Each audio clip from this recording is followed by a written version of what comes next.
Mustafa through the police body cams, Judge Carol Weimer under the microscope. Today we have Mohammed. I want to thank Mohammed for being here on this podcast. I want to thank Mustafa. Mustafa is calling in from Prince William County Adult Detention Center. Mustafa is on the phone call. Mustafa, hello, hello, hello. Hello, Mustafa. How are you? Mustafa has been held in our county jail for the past 2 years in solitary confinement. They had falsified every police report in his discovery. The discovery that's sealed by the county, the discovery, the body cams are sealed. Every piece of discovery material, body cams, notes, documents, is sealed by the county. Even his own dash camera is sealed by the county. Unfortunately for the county, unfortunately for Commonwealth Amy Ashworth and prosecutor Sarah Sammy, we have all the material in the discovery. Body cams, dash camera, documents, discovery, and we're actively leaking it on the internet. Not only that we're leaking it on the internet, we get to have a conversation on this podcast where we get to say, Judge Carol Weimer under a microscope. Now, what does that mean? Judge Carol Weimer is in circuit court. For the past 2 years, we have evidence that Judge Carol Weimer has not been impartial. I mean, as late as the latest turn of events, Judge Carol Weimer called in his best friend as a lawyer who's not on the court-appointed list, who's not on the public defender's list. He said, I'm calling in my friend for 20 years, and I'm putting him as Mustafa's lawyer. I mean, that's against the law. I will say that this material has not been shared with Mustafa. The court refuses to allow Mustafa to go through his own discovery. Okay? Now, how can you defend yourself properly if you don't know what you're being accused of? I mean, till now, it's been 24 months. Mustafa doesn't know what the prosecutors are saying about him. I mean, this is against due process. His due process has been violated. He doesn't know what he's being charged with. Okay? He's not allowed to review witness material. He's not allowed to review discovery material. He's not allowed to have the police report. He's been sitting for 24 months, and he's not allowed to see what is being said about him, what the allegations are. So how can you defend yourself properly if you don't know what you're being accused of? And in the process of us advocating for Mustafa and talking about his falsified police reports, Mustafa was beaten up inside the jail. Correctional officers would enter Mustafa's cell, 6 giant correctional officers would enter Mustafa's cell on May 24, 2023, and carry out an unconscious Mustafa, handcuffed behind his back, and they're still hitting him on the head. They're kicking him. He's half naked. He's carried from one cell into another cell. This is the CCTV of Mustafa getting carried unconscious from one cell into another cell. Now, are they retaliating against us talking about Investigator Drum, who falsified Mustafa's police report? We have evidence that they falsified the police report. We have a letter from Internal Affairs, the Chief of Police, Peter Newsham, Prince William County, admitting that his investigator falsified the police report. I mean, in the process of advocating for Mustafa, this happens. 6 giant correctional officers carry a half-naked, unconscious Mustafa from one cell into another cell, and then they take him to another cell and then strip him completely naked, and Mustafa is beaten up more and then sexually assaulted and denied medical. I mean, no longer you can dismiss this conversation. We have the CCTV, we have the body cam, and we have the police reports that are falsified. My favorite conversation when we went to Internal Affairs yesterday with First Sergeant and Lieutenant Jason Robinson, and he says, you have to put feelings aside. I know he's your brother. I'm like, sir, I mean, this is recorded on the internet. I'm like, sir, put feelings aside. Look at the body cams. Look at the police report. And you tell me these police reports are not falsified. I mean, I've got the CCTV of Mustafa getting carried unconscious from one cell into another cell. Let's put feelings aside.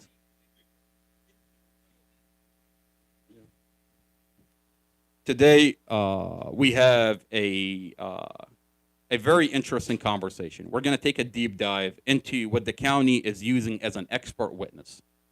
And I'm going to let Mohammed go and take a deep dive into this individual. We have a expert witness that's being used by the county that's cherry picking information and is writing a document describing Mustafa being an abuser. Now, this is a desperate effort by the county.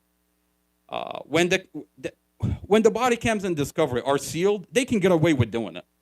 But now that the body cams and the Discovery is unsealed and it's leaked down the internet, we get to have a conversation. We get to analyze this expert witness. Why is she cherry picking the material she's using to write her expert report? I mean, this is a problem. To use Glenn Ford, who's a pedophile, who has a motive to lie about you, to use Kylie, who has a motive to lie about you, and not look at the home videos. I mean, I'm reading her expert witness testimony, her written report. She did not include the home videos. She has not talked to you. How could you write an expert testimony about an individual that you have not talked to? She has not talked to you. I mean, this is a big problem. And they thought by sealing off everything, we're not going to know what she used in her expert testimony to come to that conclusion. I mean, why are you coming to that conclusion, ma'am? We're going to analyze what you said and what you're using and what you're not using in your expert testimony. So this is a licensed clinical psychologist, Lucy. Mohammed, if you want to put the computer on the big screen TV so that way everybody sees what who this individual is, who she works for. This individual just recently graduated, and she's doing the bidding of the county. This county brought in this individual, gave her certain material, cherry-picked, to have her write a report. And now they're terrified because we get to put everything on the internet and really have a conversation about her report. This is Lucy Granera, PhD, licensed clinical psychologist, assistant professor of psychiatry at Neurobehavioral Science, Institute of Law, Psychiatry and Public Policy, University of Virginia School of Medicine. Now, have Lucy looked at the home videos? No. Well, we can take a look here at what she analyzed as part of her report. Okay. So this is a request that was made by Stephanie Buck, who is the senior assistant Commonwealth attorney at Amy Ashworth. So they have two prosecutors.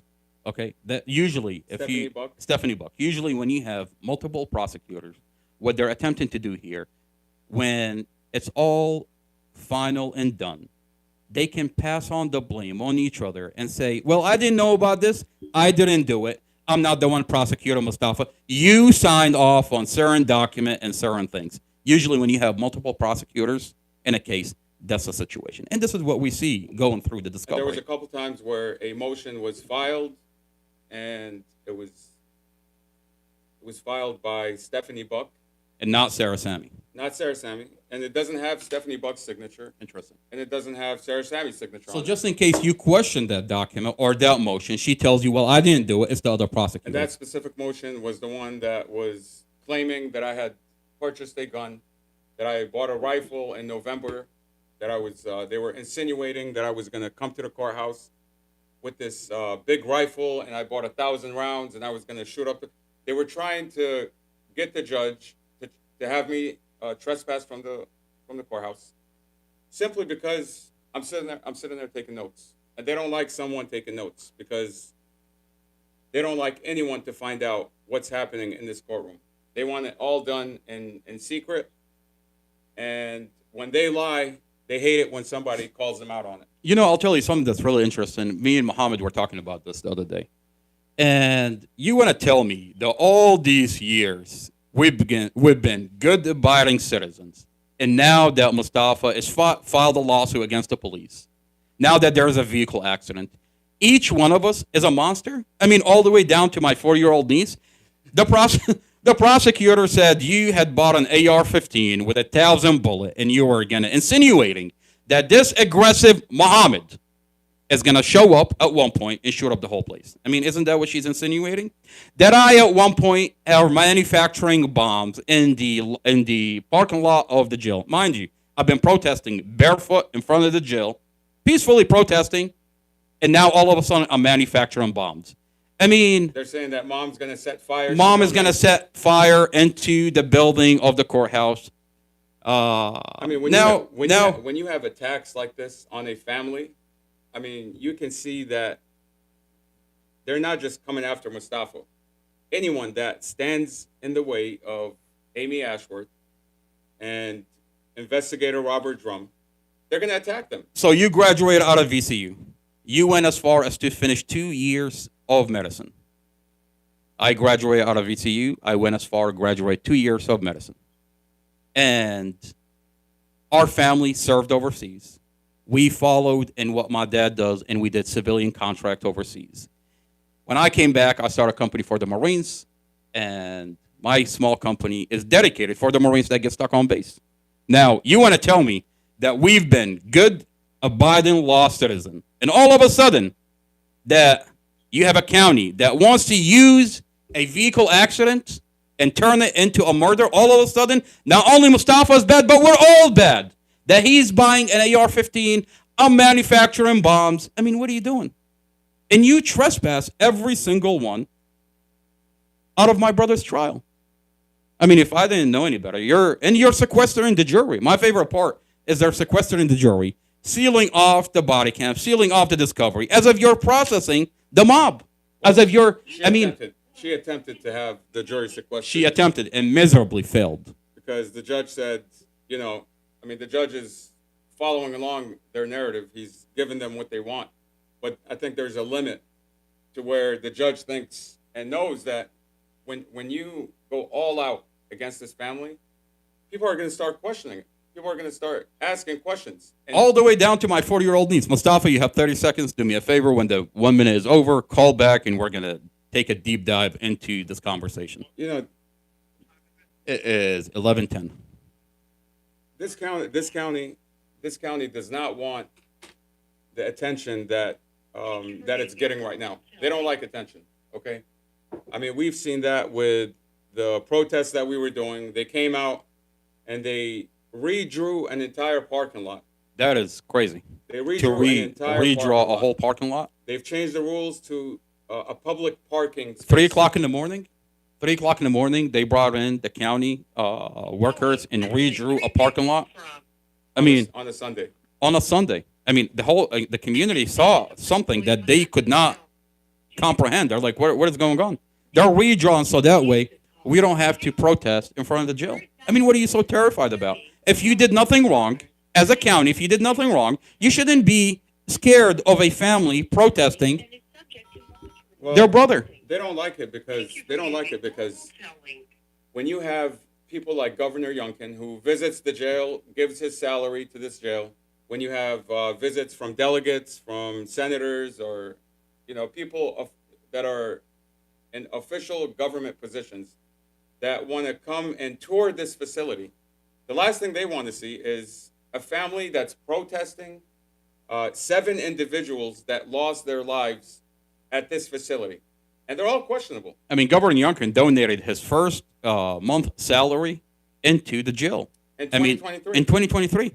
I mean, you've got a county jail under Sheriff Glenn Hill, under the watch of Amy Ashworth, who's a jail board member. She holds 2 positions, as a Commonwealth attorney and a jail board member, and their job is to ensure the safety of inmates. The mission statement, to make sure inmates are kept safe until they get to their day in court. Now, are they taking Governor Glenn Hill into D-Pod, into solitary confinement? Mustafa's window has been covered for a whole entire year.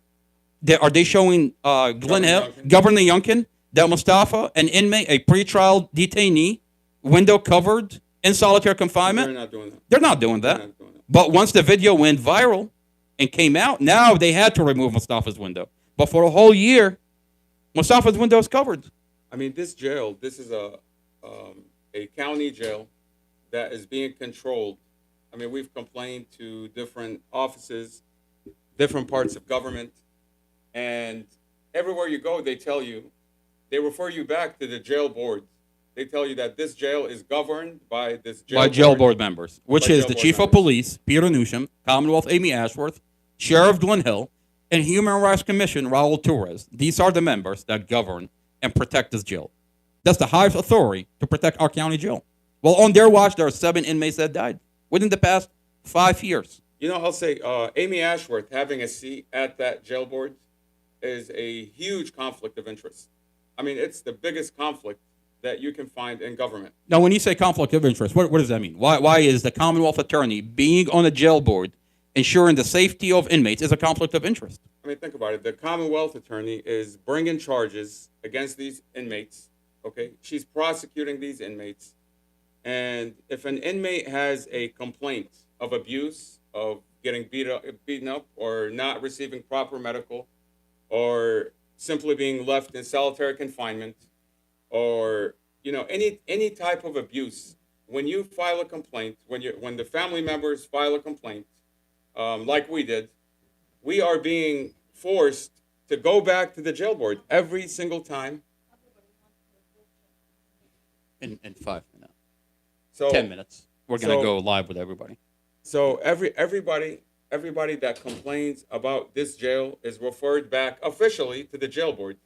Now, you have a Commonwealth Attorney who's prosecuting these inmates, and for the Commonwealth Attorney to oversee the conditions of confinement, that's a direct conflict. So you're saying she overlooked any allegation, anything that is going on inside the jail, to ensure that these inmates are so forced and tortured so that she can give them a plea deal. I mean, It's in her best interest for these inmates to be tortured and so abused that they're begging her for a plea deal. This is what we're seeing. We're seeing inmates get put in solitary confinement for extended periods of time. They get beaten up by the guards. They get deprived medical attention. Okay, and what do these inmates want at the time? I mean, these inmates, they want to get out of there. They don't want to be here anymore. They don't want to be at this jail. They'll tell you, I just want my case over and done with. I don't care even if I have to take a plea deal, get me out of here. Okay, being in solitary confinement is a serious medical. Especially medical concern. when you're prolonging their stay at a county jail and bypassing the 6-month speedy trial when they're not waiving the speedy trial. Psychological torture. Mustafa never waived his 6-month speedy trial, but he's in county jail without a preliminary hearing, and it's been 2 years, no trial, no preliminary hearing, and what she's attempting to do is create a condition so horrific for Mustafa that when she finally gives him a plea deal, he's begging for that plea deal, and she's doing it with every inmate. Now, this is the Commonwealth Attorney at a jail board meeting. She sits right next to the sheriff, right next to the chief of police, right next to the Human Rights Commission. And every single one that sits on that jail board have a vested interest to continue abusing these inmates. In the case of a Commonwealth Attorney, it's in her best interest to look the other way because she wants to secure prosecutions, convictions on her belt so that the condition is so horrific. When you tell her an inmate was beaten up by a correctional officer, she looks the other way in every single case. Mustafa and all the other inmates that we brought up during a jail board meeting. This is her sitting on a jail board. Why has she not done? We just saw the CCTV from inside the jail. Commonwealth Amy Ashworth has access to it. She's on a jail board, but she looks the other way of an inmate getting carried unconscious from one cell to another cell. Now, it's in her best interest because she wants to keep Mustafa in a specific condition. So that way, when she gives you a plea deal, you're begging for that plea deal. And you want to tell me it's okay to have a Commonwealth Attorney on a jail board? Is she protecting the inmates? And I don't think so. People will tell you, in Virginia, we have laws that basically mandate that these inmates get a speedy trial within 6 months. That's in Virginia. What this Commonwealth Attorney does is she'll drop the charges right at 5 months and 29 days. She'll drop the charges and upgrade them. We've seen it done with Mustafa's Or case. simply We've change seen the it done charges. with every single inmate in our county jail. That she upgrades their charges every 6 months. It dropped, and as if they just got arrested. It's as if, it resets the clock on this speedy trial. And that's what she does. We heard it with Rodney Ward, okay, simply because he spoke out. His charges were dismissed, and they were upgraded. So now he gets to sit another 6 months. And You're talking about Rodney Ward? Rodney Ward, Rodney and Ward, yeah. This Commonwealth Attorney, Amy Ashworth, is overseeing these inmates' conditions of confinement. Because it's in her best interest to look the other way. You think about it. How hard is it for the Commonwealth Attorney to pick up the phone okay, right across the street and say, I want you to put this person in solitary confinement. I want you to put these inmates around them. I want this person to be abused left and right. And I'm not leaving this inmate until I get a plea deal. I mean, what is happening with Mustafa? He's in solitary confinement for 2 years. His window is covered. Correctional officer beat him on multiple occasions. And now you can't look. They told us that nothing happened. Well, today we have the CCTV video to tell Commonwealth Amy Ashworth, on your watch, you're creating an environment to break this inmate down, to secure a conviction, to give him a plea deal, regardless of you're terrified of his evidence. I mean, you have evidence that Mustafa, that this is a vehicle accident, and you're not putting it on the record. You're terrified of his evidence. Instead, you create a condition inside your county jail so that Mustafa can beg you for a plea deal. This is what you're after. I mean, being at this meeting, there's the Human Rights Commissioner for Prince William County. Mm-hmm. And it looks good from the outside. You have the chief of police on there, the Commonwealth on there, the sheriff. But every single one has a vested interest to abuse these inmates. It looks nice on paper, okay, but reality is much different. You have, I mean, when you look at this list, you see a delegate, you see the circuit court clerk. The ACLU? No, is this ACLU on there? There's an NAACP okay. member on there. Okay. There's a and his wife is the executive, at the board of supervisors. At the board of supervisors. That's his wife. She appointed him to be there.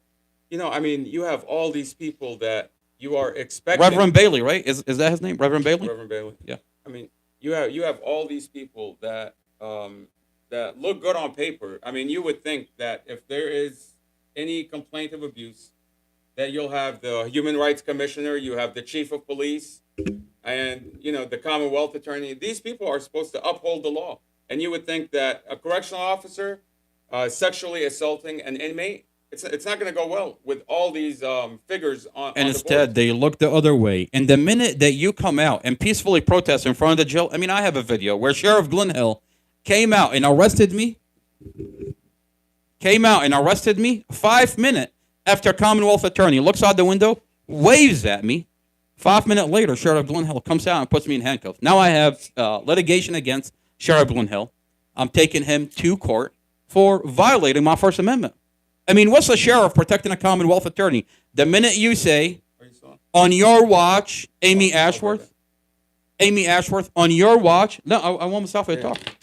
On your watch, Amy Ashworth, we have 7 inmates that died in our county jail. Sheriff Glenn Hill came out to arrest me. And now he's in hot waters because it's on video. He came out and put me in handcuffs. During a deposition for Sheriff Glenn Hill, during a deposition in General District Courts, Sheriff Glenn Hill flat out says, I was on public property.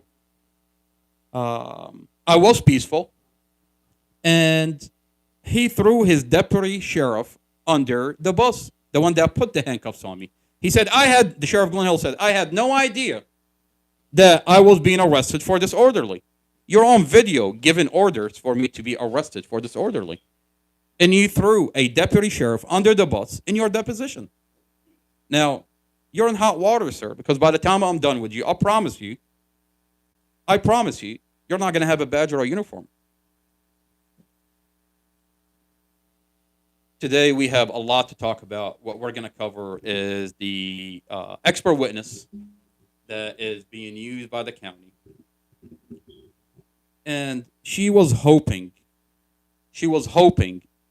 that the videos, the body cams are not going to be unsealed, that discovery is not going to be unsealed, because now that everything is unsealed, we get to see how this expert witness is cherry picking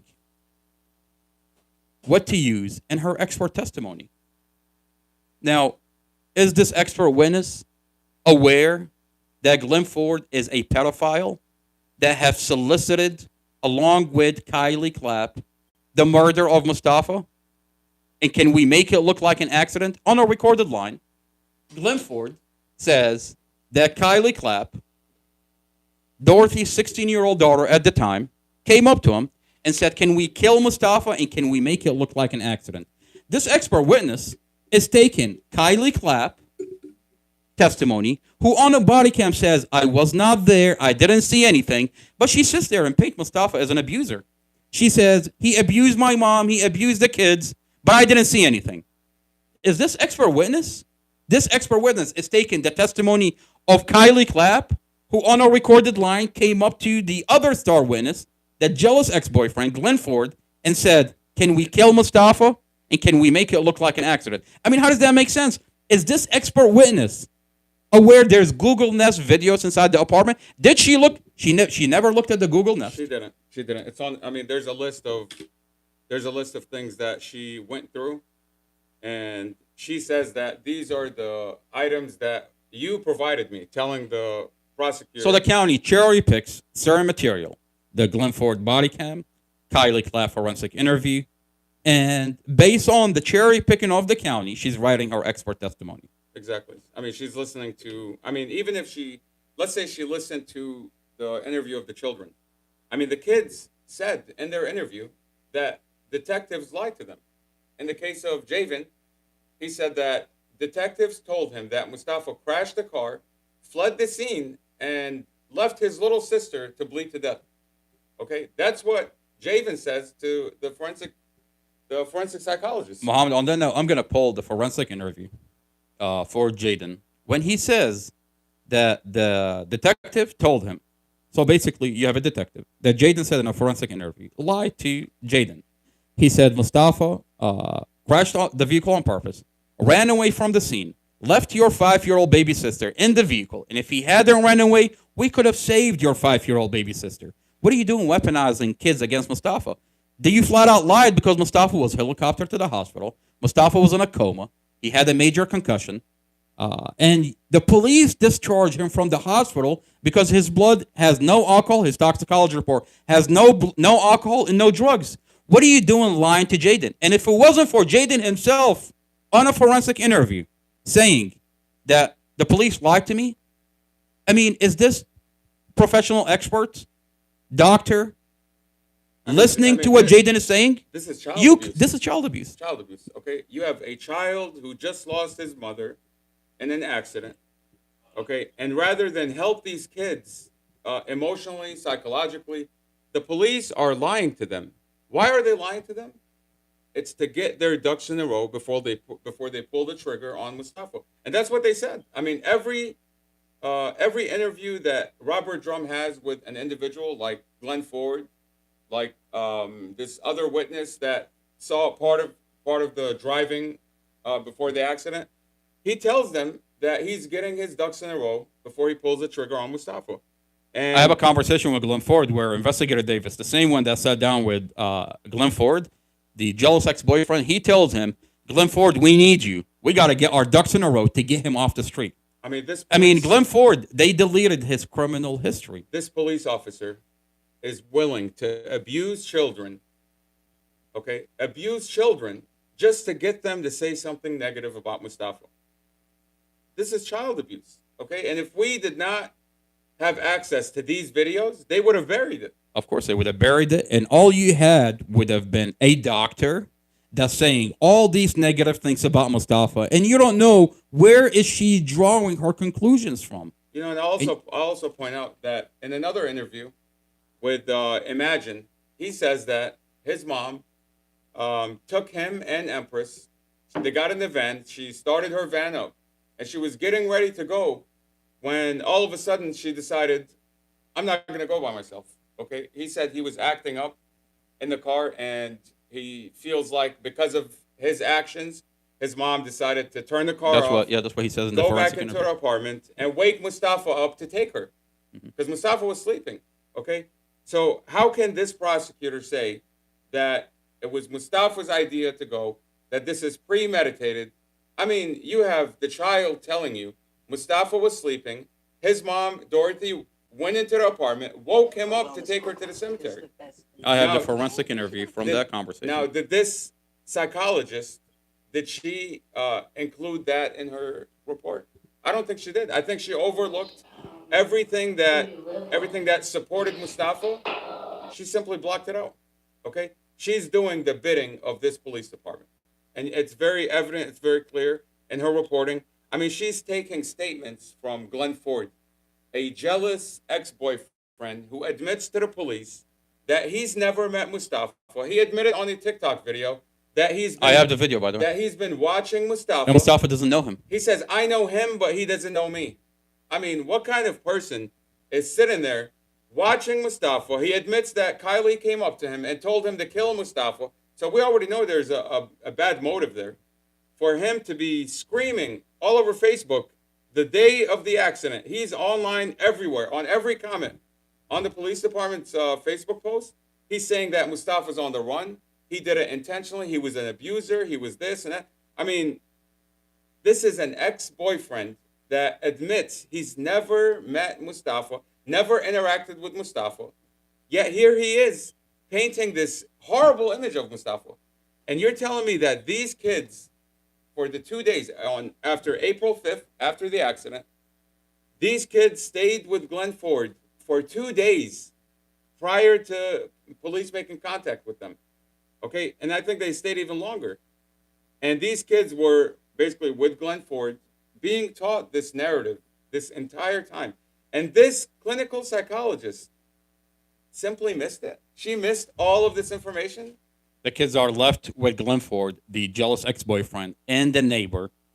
And they're coaching the kids into a very specific narrative that the police are feeding them. We have those body cam, where the investigator that falsified Mustafa's statement on the police reports is feeding them information that is false. And the kids are being put in this environment where you have the jealous ex-boyfriend, Glenn Ford, and Nini, the neighbor, tell the kids that Mustafa did this on purpose, that Mustafa peed on your mother, that Mustafa is so abusive that he peed on your mother. Now, mind you, the same person that says Mustafa peed on your mother is the night before the vehicle accident and days prior has her kids in Mustafa's apartment. How could this be? How could you leave your kid? If Mustafa was so abusive, and this is a fact that the girlfriend, by the way, she didn't see anything. She doesn't have evidence. It's hearsay. She tells the investigator that Mustafa, You're talking about Tanisha Coleman. She says that Dorothy came up to her and told her that Mustafa peed on her. Well, how is that a fact? And how is it true? And what mother would leave her 9 and 8-year-old children in Mustafa's apartment and Dorothy's apartment? If that was a fact, I have the video, by the way. This is a video from the Google Nest. He was spending a lot of time. But you're telling kids. I'll take a step back for a second. And you're telling them that Mustafa did this. The kids that just lost their mother, you're creating an environment for them that Mustafa is abusive, that Mustafa did this on purpose. How long have we been live? We've been live. It's About 40 minutes? It says that on there. Okay. Yeah. So imagine this entire time we're talking. None of what the prosecutor is saying here, none of it deals with the car accident itself. I mean, this entire thing. You know, when I step away, I look at the whole thing. I'm like, what are we talking about? Are we still talking about a car accident? Are we still talking about a vehicle accident when there is a dash camera that shows you the whole entire thing is a vehicle accident? When the investigators on scene admit this is a vehicle accident? I mean, investigator Chad Mason and investigator Drum, who later falsified the police reports, is saying this is a vehicle accident. That these are all his skid marks. Mustafa cleared all the vehicle, made it to the other side, and the SUV turned into him. This is his own body cam. The computer inside the vehicle shows that Mustafa's foot was on the brake the whole entire time. The computer supports exactly what you just said. The dash camera shows that Mustafa hit the brake twice before the intersection. And it shows that the driver never hit the brake. She hit him at full speed, going 58 miles an hour. Is it 58? She was going 50. It says there's a range of 58 to 63. So she's going 58 to 60, 63. 60 what? 58 to 63. 58 to 63. Okay. And she's going and she never hit the brake and turned into Mustafa. Never hit the brake. And according to Robert Drum, she turned into him. Okay. I mean, this should be something that is easily proven. I mean, you could easily find out what her steering angle was at the time of impact. It's all recorded. This is a Chevy. But you know, I'll tell you, when the officer gets on scene and began to paint Mustafa, that knowing him is drug related, and he start feeding information to Robert Drum that this guy we've been watching him, and knowing him is drug related, and he's laughing at Mustafa while he's in a coma in front of his vehicle on the scene. Now we know why you're watching Mustafa. Mustafa has an active lawsuit. This lawsuit began in 2018. That's dragged all the way to the vehicle accident, to the day of the accident. It was an active lawsuit. Now, it's one thing to ask me, what do you think is going on here? And why are they falsifying Mustafa's police report? But it's another thing when you hear it from the lawyer himself. This is what the lawyer himself says about the whole entire thing. We told him they falsified Mustafa's police report. They beat him inside the jail, and this is what the lawyer says. The investigator that wrote the report, he lied on the report. We recorded that conversation. I'm sure he did. Yes, sir. Frankly, I'm sure they all know that you sued the Stafford cops. And they beat your brother up because they know that you sued the Stafford cops. Yes, sir. It's one thing to hear it from me when I tell you they targeted my brother. They falsified his police report. They turned a vehicle accident to murder because they've been targeting Mustafa. It's another thing when you hear it from the lawyer himself. This is a lawyer that was representing Mustafa. You know, going back to this report, it says, I'm going to read the first paragraph. That sounds good. And then what I'll do, I'll pull up relevant videos from the forensic interview to show what she's talking about. Okay, dear Miss Buck, this is the psychologist, Lucy Gornera. Okay, she says, dear Miss Buck, at your request, this letter provides an overview of the expert testimony I would offer at trial regarding the psychological and behavioral dynamics of intimate partner violence in the case of Commonwealth versus Mustafa Al-Jazari. So they're saying that in this case, they're saying that there's intimate partner violence. This is like an official term to a condition where there's like abuse or something. But this is what she's claiming that this case is all about, intimate partner violence. Now, keep in mind, Mustafa met Dorothy. Mustafa's relationship with Dorothy is 3 months old. It's 3 months. Mustafa moved into an apartment with Dorothy a month before the vehicle accident. I know they like to muddy up the water and then say that Mustafa was with Dorothy a long time ago. This is when we're reading the discovery. They're muddying up the water.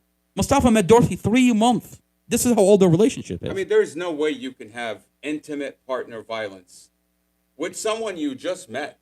I mean, I can understand if Mustafa was with Dorothy for a year, maybe 2, maybe 3, and he had kids with her. They were living on and off. But he literally just met her. You know, when you read this report, it sure sounds like she's describing Glenn Ford's relationship with Dorothy. I mean, Glenn Ford, prior to Mustafa meeting Dorothy, let's hear what Divine Jones has to say about Glenn Ford and his relationship with Dorothy. I mean, when Mustafa met Dorothy, Dorothy was living out of her van with 5 kids, in a van with 5 kids. Now, why was Dorothy living in a van with 5 kids? Because of Glenn Ford, her previous ex-boyfriend, who used to beat her, abuse the kids, who has a inappropriate sexual relationship with her 16-year-old daughter. It's all, by the way, we have audio recording where he's admitting that on a recorded line. You don't have to take my word for it. You can listen to the audio. This is what the ex-husband, Divine Jones, says about Glenn Ford. Okay, we'll get to that in a second. Okay. Let me just continue reading this.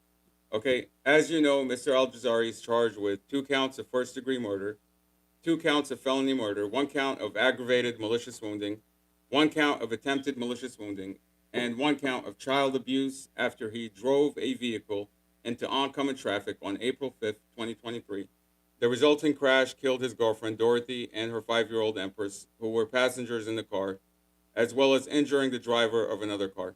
Okay, so let's take a look at what information she looked at to conclude her report. Okay. You know, I find it really interesting that it's a vehicle accident and they're charging Mustafa with child neglect. They want to bring in the children who they abused, who they coached, who they weaponized against Mustafa to muddy up the water that you're no longer talking about a vehicle accident. By the way, there's no signs at all There's no signs that there was ever child abuse in that house, in that apartment. There's a Google Nest inside the apartment. Days on there's, days. There's Google Nest videos. Okay. There are no police records, no incident reports of any abuse with Mustafa. Now you look at these kids. Yes, there is a lot of abuse in her prior relationship, in Dorothy's prior relationship with Glenn Ford, The with- ex-boyfriend. with her ex-husband. That's being now as a witness into Mustafa's character. With- The abuser is being used as a witness. I mean, there's a police report where there was a fight between Dorothy and her ex-husband, and Dorothy told the child to tell the officer one thing about a fight that broke out between her and her ex-husband, and the child basically lied for the mother, and then later came back and said that Dorothy, in fact, had hit the ex-husband. So there is evidence where the kids have been used in the past to be coached, To be coached to have a narrative, to and go lied to- and lied to to go police. into a forensic interview and be coached, and there's a history, and you I have mean, the this is- documents. This is on the police record. This is Yeah. on police reports where the child was used by the parents to say that no, he hit me, no, I hit him, or whatever the case may be. But this is all prior to Mustafa's relationship. I mean, Mustafa's relationship was a brand new relationship with Dorothy. None of these kids are his. Okay, there's no attachment like this psychologist wants to paint it out to be. And I mean, okay, let's look. I mean, at, the biggest red flag is why is she not watching the Google Nest videos? yes, that's a huge part. But we'll get to what she's looking at. I mean, you've seen the dash camera, right? Yeah. From the time Mustafa and Dorothy get in the car. There's a beautiful relationship between him and Empress. How long is that video? About 33 minutes. About 33 Yeah. minutes. Okay. So when looking at what Lucy Garnera looked at in her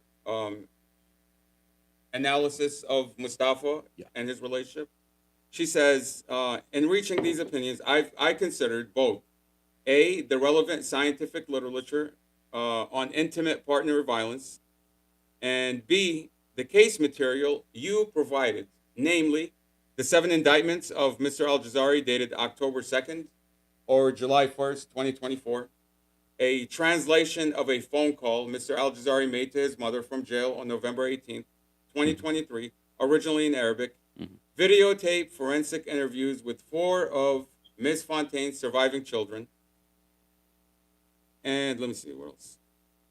Okay. Okay, so she looked at the forensic video of Kylie, Pharaoh, Imagine, and Javen. Number 4, she looked at video footage of a police interview with Miss Fontaine's ex-boyfriend and Glenn neighbor, Ford. Glenn Ford, And da- Tanisha Coleman. dated April 2nd. Now, the children's interviews, she said she looked at Kylie Clapp, dated September 8th, 2023. September 8th. Okay. September 8th. Now we have in the forensic document Pharaoh, that Yeah. Kylie interview was redone. Pharaoh, Imagine, and Javen. She's looking at interview from April 7th, 2023. I mean, right there's an issue with the dates. Kylie Clapp, they're claiming she was interviewed on September 8th, 2023. Yeah. But we know for a fact, based on documents, that Kylie was interviewed. Yeah. We know for a fact that Kylie Clapp was interviewed along with her 3 other siblings. Yeah. Okay, on April 7th. Yeah. So a big question is, where is the interview of Kylie Clapp from April 7th? Okay, we know for a fact, Mustafa says that, and Kylie says that they've only met twice. Yeah. Mustafa and Kylie only met twice. Yeah. Okay?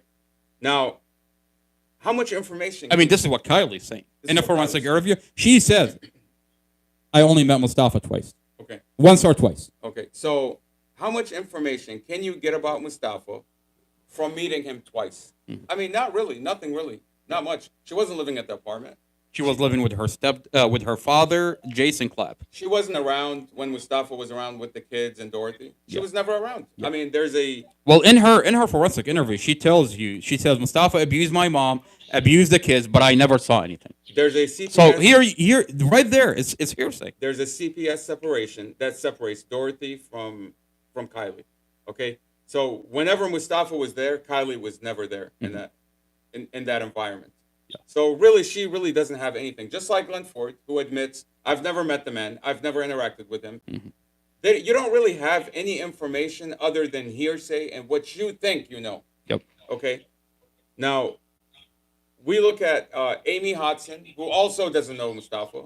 She admits that she doesn't even live in the area. She lives about 3 hours away. She says she doesn't know Mustafa or Dorothy. Or Dorothy. And or I the haven't children. seen, she said, I've never seen anything. Talk to Kylie. So they're right there. How could this be a witness if she tells you, I didn't see anything? So, okay, we know Amy Hodson is getting all of her information From Kylie. Clapp. Yep. Okay.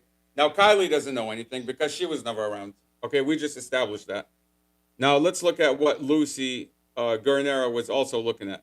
Audio tape of a police interview with Mr. Al-Jazari dated April 7th, 2023. Are we talking about the same audio tape that investigator Jerome falsified Mustafa's statements and said, Mustafa told me I was arguing inside the vehicle. I was angry at Dorothy inside the vehicle. And we literally, you recorded that phone call between Mustafa and the he investigator. never said Mustafa that. never said that. As a matter of fact, now we have a letter from the chief of police from Internal Affairs that investigator Drum lied on the police report. He falsified Mustafa's police report. She's looking at that.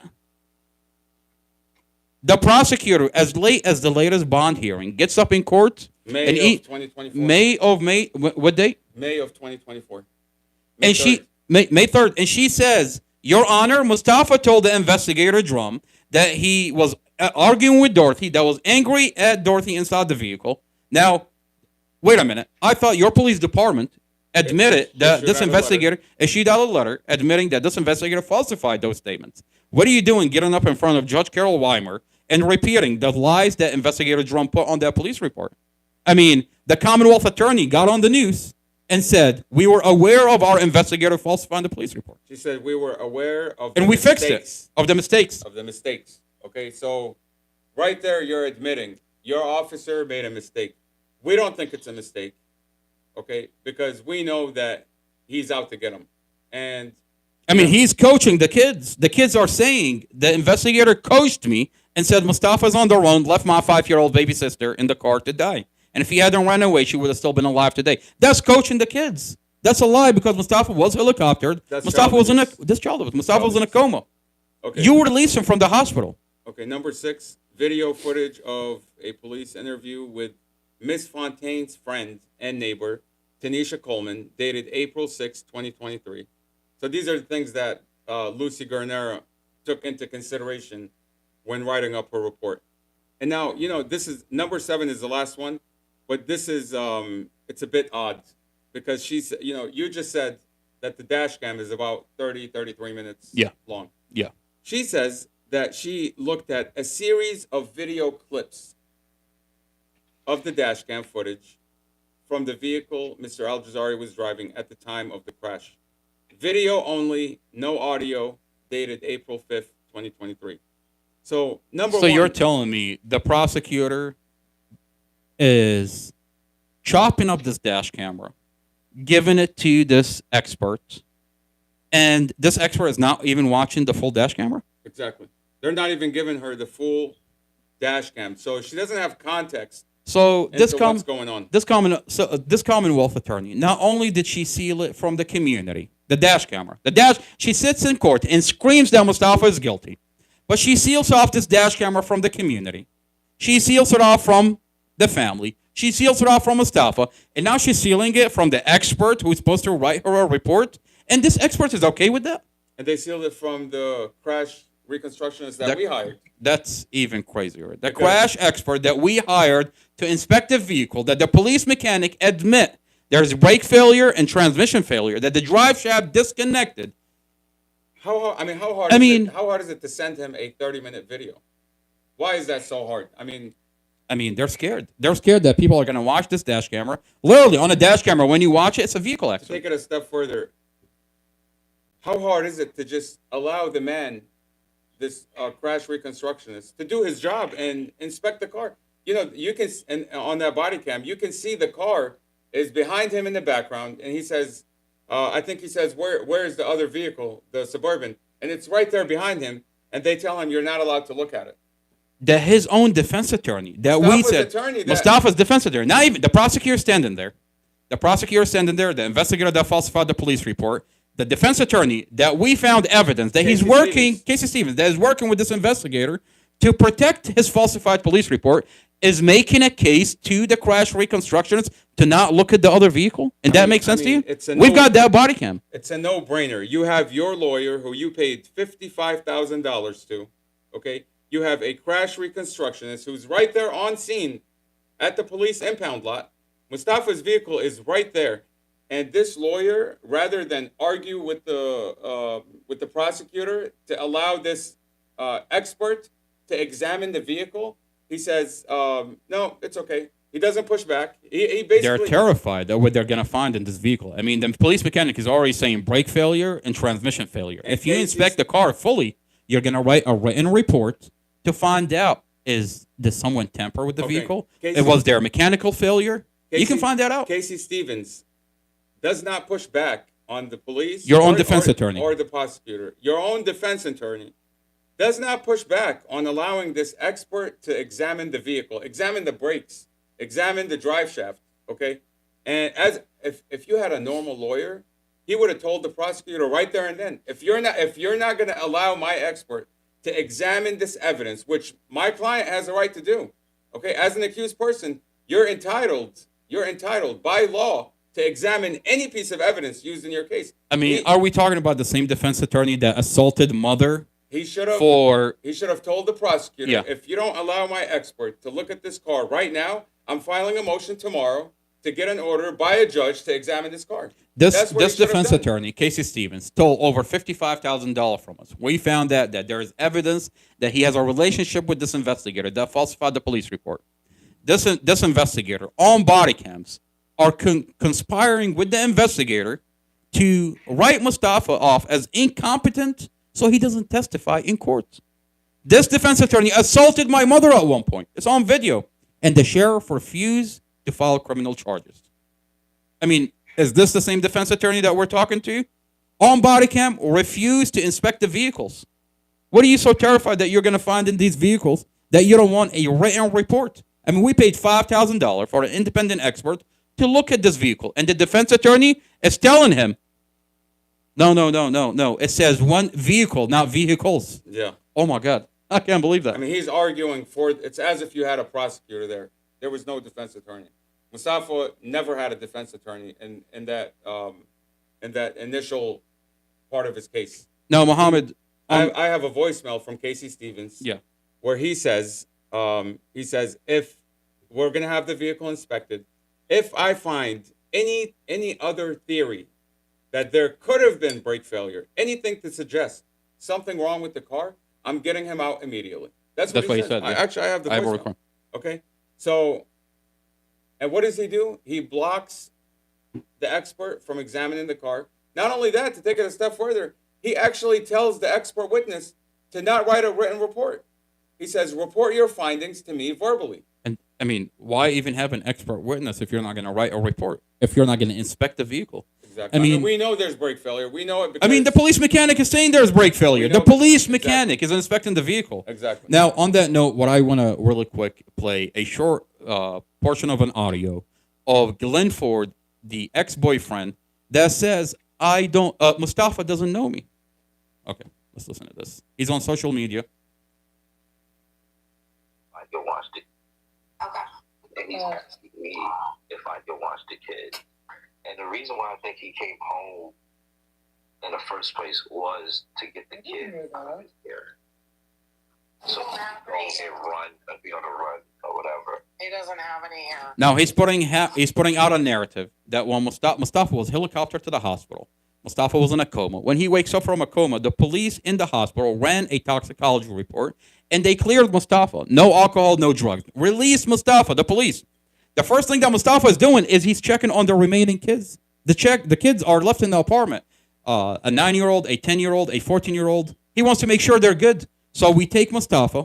By the way, Mustafa is in no condition to take care of himself, not alone take care of anybody. And the paramedic had injected Mustafa with 50 mcg of fentanyl. 50 mcg of fentanyl knocks you out for 9 hours. Now, even when he's under fentanyl, by the paramedics, Mustafa's priority is the kids. So we wanted to take Mustafa home to make sure he's good. But Mustafa is forcing us. He's like, the kids are there. So we take Mustafa to the apartment. Mustafa makes sure the kids are good. And Mohammed, you were there. Glenn Ford is putting out a narrative to the police that Mustafa is on the run. He escaped the police. He's on the run, and he's only there in the apartment because he wants to get rid of the kids. Now, I find it very odd that Nene, Kim Coleman, has a door camera and a camera inside the house. But the police subpoenaed a very narrow, short clip to collaborate Glenn Ford, allowing him to lie about Mustafa. Now, you were there. Muhammad was there. And he secretly put his cell phone in his pocket and he recorded the whole entire night.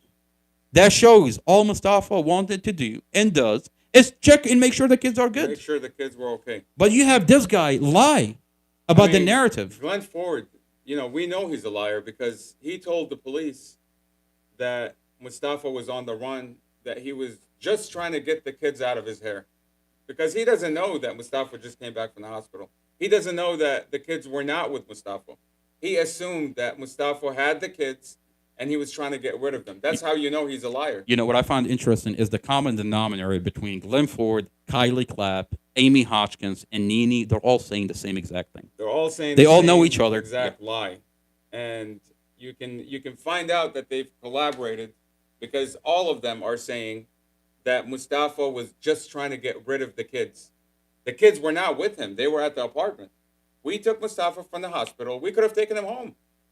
But because Mustafa cares about these kids, he would not just go home. He wanted to make sure these kids were okay. And I called the police that night at the apartment complex. What did the police tell you when you called them? I called the investigator. Why did you call the police and what did the police tell you? Well, first of all, I was recording because, I didn't know what we were going to expect. I didn't even know there was kids, to be honest with you.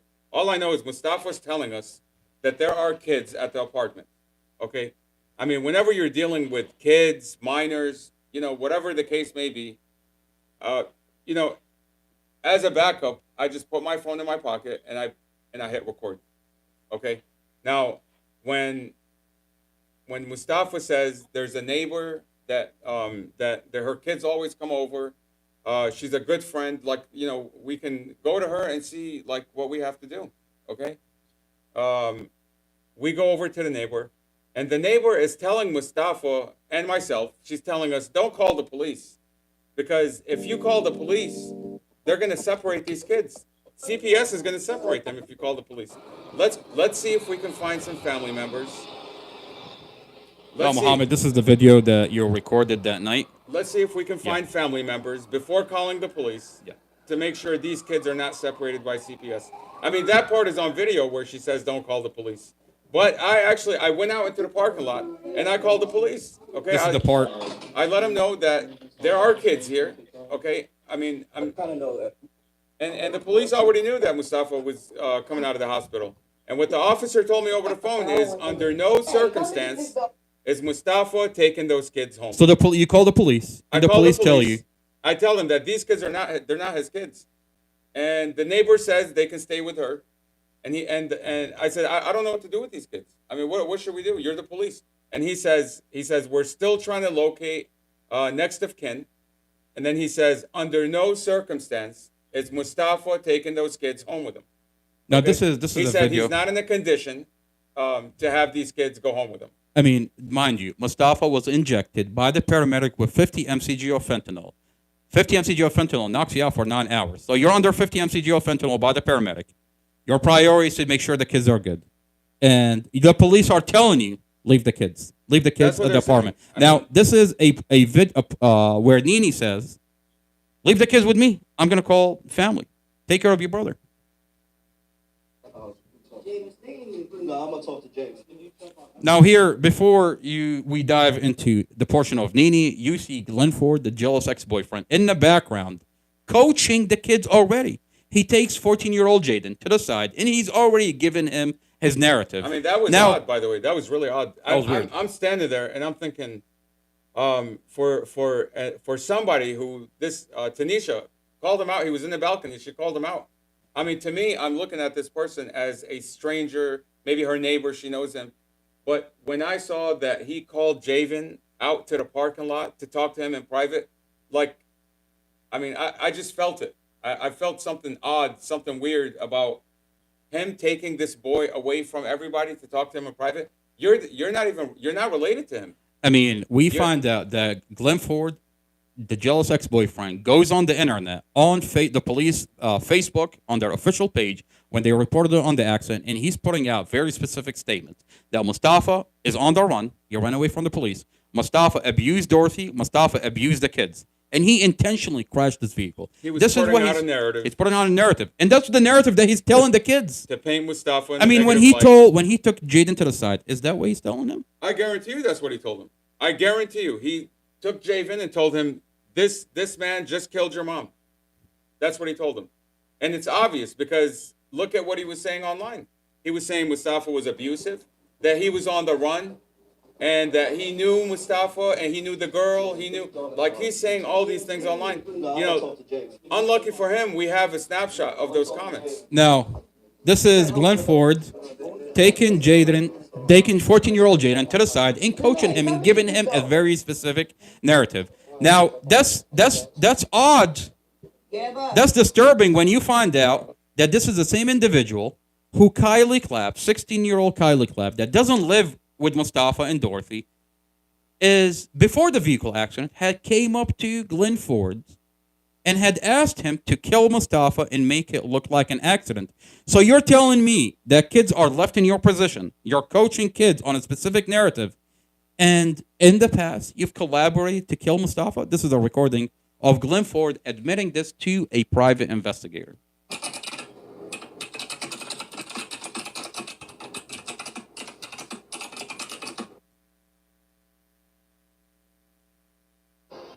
Especially the older daughter. She wanted me to shoot, like, kill him. The older daughter wanted Yeah. you to kill him? Yeah. Like, man, like, could you please, like, if I make it look like, so, like, you know what I'm saying, like something, and it's like self-defense, would you do it? And I'm like, no.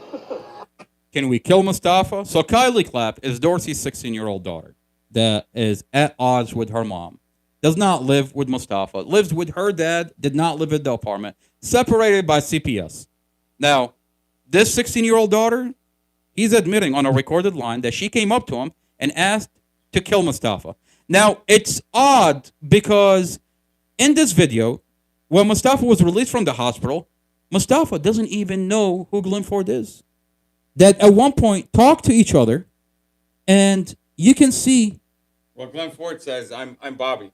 Glenn Ford I'm says, Bobby. I'm Bobby, identifies his name as Bobby, and Mustafa is looking at him. He's like, he's asking Nini, he's asking this guy who identifies himself to be a neighbor. It's like, can you help me check on the kids? They're not letting me find out if 5-year-old Empress is okay.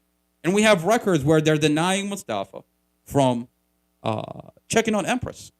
Now, videos and records. This is a portion of the video where Mustafa talks to Glenn Ford. And none of us, you didn't know, the family didn't know, Mustafa, that this is Glenn Ford, the ex-boyfriend. Now, the whole entire narrative is that Mustafa crashed the vehicle on purpose. Isn't that what the prosecutor is saying? That's the. I The mean, allegation. the narrative has changed a couple of times. It changed more than a couple of So times. initially, the prosecutor would say that she said that Mustafa was arguing in the car, and because he was arguing, because he was angry, he had acted on his anger and just turned into oncoming traffic. That's before the dash camera came out. That's before we submitted the audio recording to the Internal Affairs and found out that this investigator, yes, falsified the police report. The dash camera shows there is no argument inside the vehicle. Now the narrative has changed. I mean, you look at when the narrative changed. It was immediate when the narrative changed. The moment we went to Internal Affairs, the moment First Sergeant Sean Shelton contacted Amy Ashworth and notified her that they're. Do you have the phone call, by the way? I do have the phone call. It's on this phone. But the We'll moment post it. We'll post that phone call with Internal Affairs. the moment First Sergeant Sean Shelton of Internal Affairs calls Amy Ashworth and tells her that the police department is now investigating Robert Drum and the statements he claimed Mustafa had made. Okay? I mean, the And he moment tells her there are falsifications on that report. this phone call happened on a Wednesday, Mustafa's charges were upgraded the following Monday. I mean, that's how fast they work. That's how fast Amy Ashworth switched up the narrative, just like that. And then Amy Ashworth comes on NBC4, issues out a statement, says we were aware of the investigator mistake on the police report, and we're bringing charges on other evidence. Now that everything is unsealed, we see that her police department actively coached the kids, weaponized the kids against Mustafa, using individuals that tell you on their own police body cam, like the Glenn Ford and Kylie Clapp and Amy Hoskins, that we were never there. We never saw anything. You know, it's really troubling that somebody could get in a car accident and they can put him in jail based on falsified, made-up statements, based on people that he doesn't know, and they don't even know him. Manufacturer probable And cause. they've admitted it. I mean, every so-called witness in this case, other than the children, the 3 children, every other witness who has made negative statements about Mustafa has admitted in that same interview that they've never met Mustafa and that they've never had any interaction That's with him. hearsay. That's hearsay. These are not witnesses. Now, this is a portion of the night where Mustafa interacts with Glenn Ford, and he doesn't even know him. And As a matter of police- fact, I'm going to play an audio where Glenn Ford says, Mustafa doesn't know me. So I mean, when you look at the gravity of what we just said, that these so-called witnesses, everything they're saying is hearsay. How can a judge or a magistrate issue out a probable cause arrest warrant based on this falsified information? I mean, I'll tell you how they're getting away with it, by sealing off everything. they've sealed everything, and you look at the warrant itself. Okay, you look at the warrant itself. They claim that Mustafa never hit the brake, that he wasn't braking. They say that Mustafa has a history of abuse with Dorothy. Okay, and I mean, and then what was the other one? I mean, the warrant is right there. By the way, this is a sworn affidavit. You know, when Robert Drum. So a sworn affidavit is falsified, and you have the warrant that is falsified. And now you have the evidence to show Exactly. that this warrant. I mean, was, this is a in ve- fact, very- falsified. This is a very terrifying situation for the county. What they've done to secure that this information doesn't get out, that they falsified these police report, is now out. And then Amy Ashworth comes on NBC and says, "I'm aware of my officer's mistake." Well, that mistake was your officer writing up an affidavit, signing it, and swearing to it, and then having a magistrate take a man's freedom away from him based on that mistake. That little mistake that you claim is a little mistake. Well, you've taken someone's freedom based off of your officer's mistake. questions being This is raised what in the Amy case. Ashworth said. including dash cam video from to the defense. Writing, the letter has You not have- disclosed legislation will not impact the case. Writing, the letter has no impact on our case or the charges we brought. We were aware of the mistake that the officer made in his report and had already provided that information to the defense. I mean, look, this mistake is literally the foundation of this entire case. The reason Mustafa sits in jail today is because investigator Drum falsified a warrant, falsified information, falsified police reports to get Mustafa to be sitting in jail. And now they want to come up with Kylie Clapp. They want to bring in Glenn Ford, Amy Hodson, a.k.a. Christine Alquizai, whatever she wants to go by, and Tanisha Coleman. They want to get statements from people that never interacted with Mustafa. I mean, Mohammed, this is hold him in Mustafa. jail. This is Mustafa running into Glenn Ford in the hallway, and he doesn't even know him. And then Glenn Ford, on a recorded line, in a police body cam, says that Mustafa doesn't know me.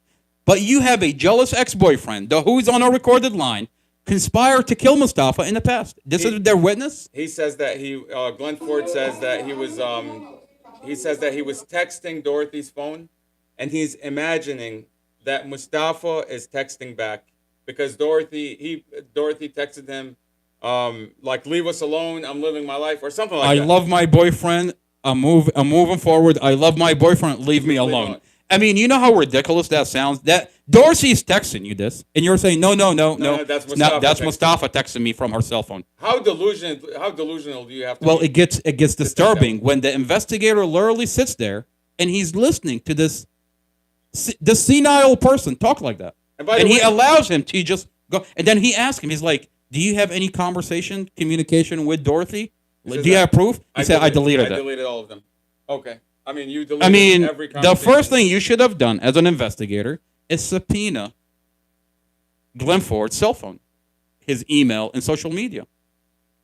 I mean, why delete it if you have evidence of what you're saying? You know, speaking of cell phones, I just read to you the list of things that Lucy Garnera Yeah. went through. Yeah.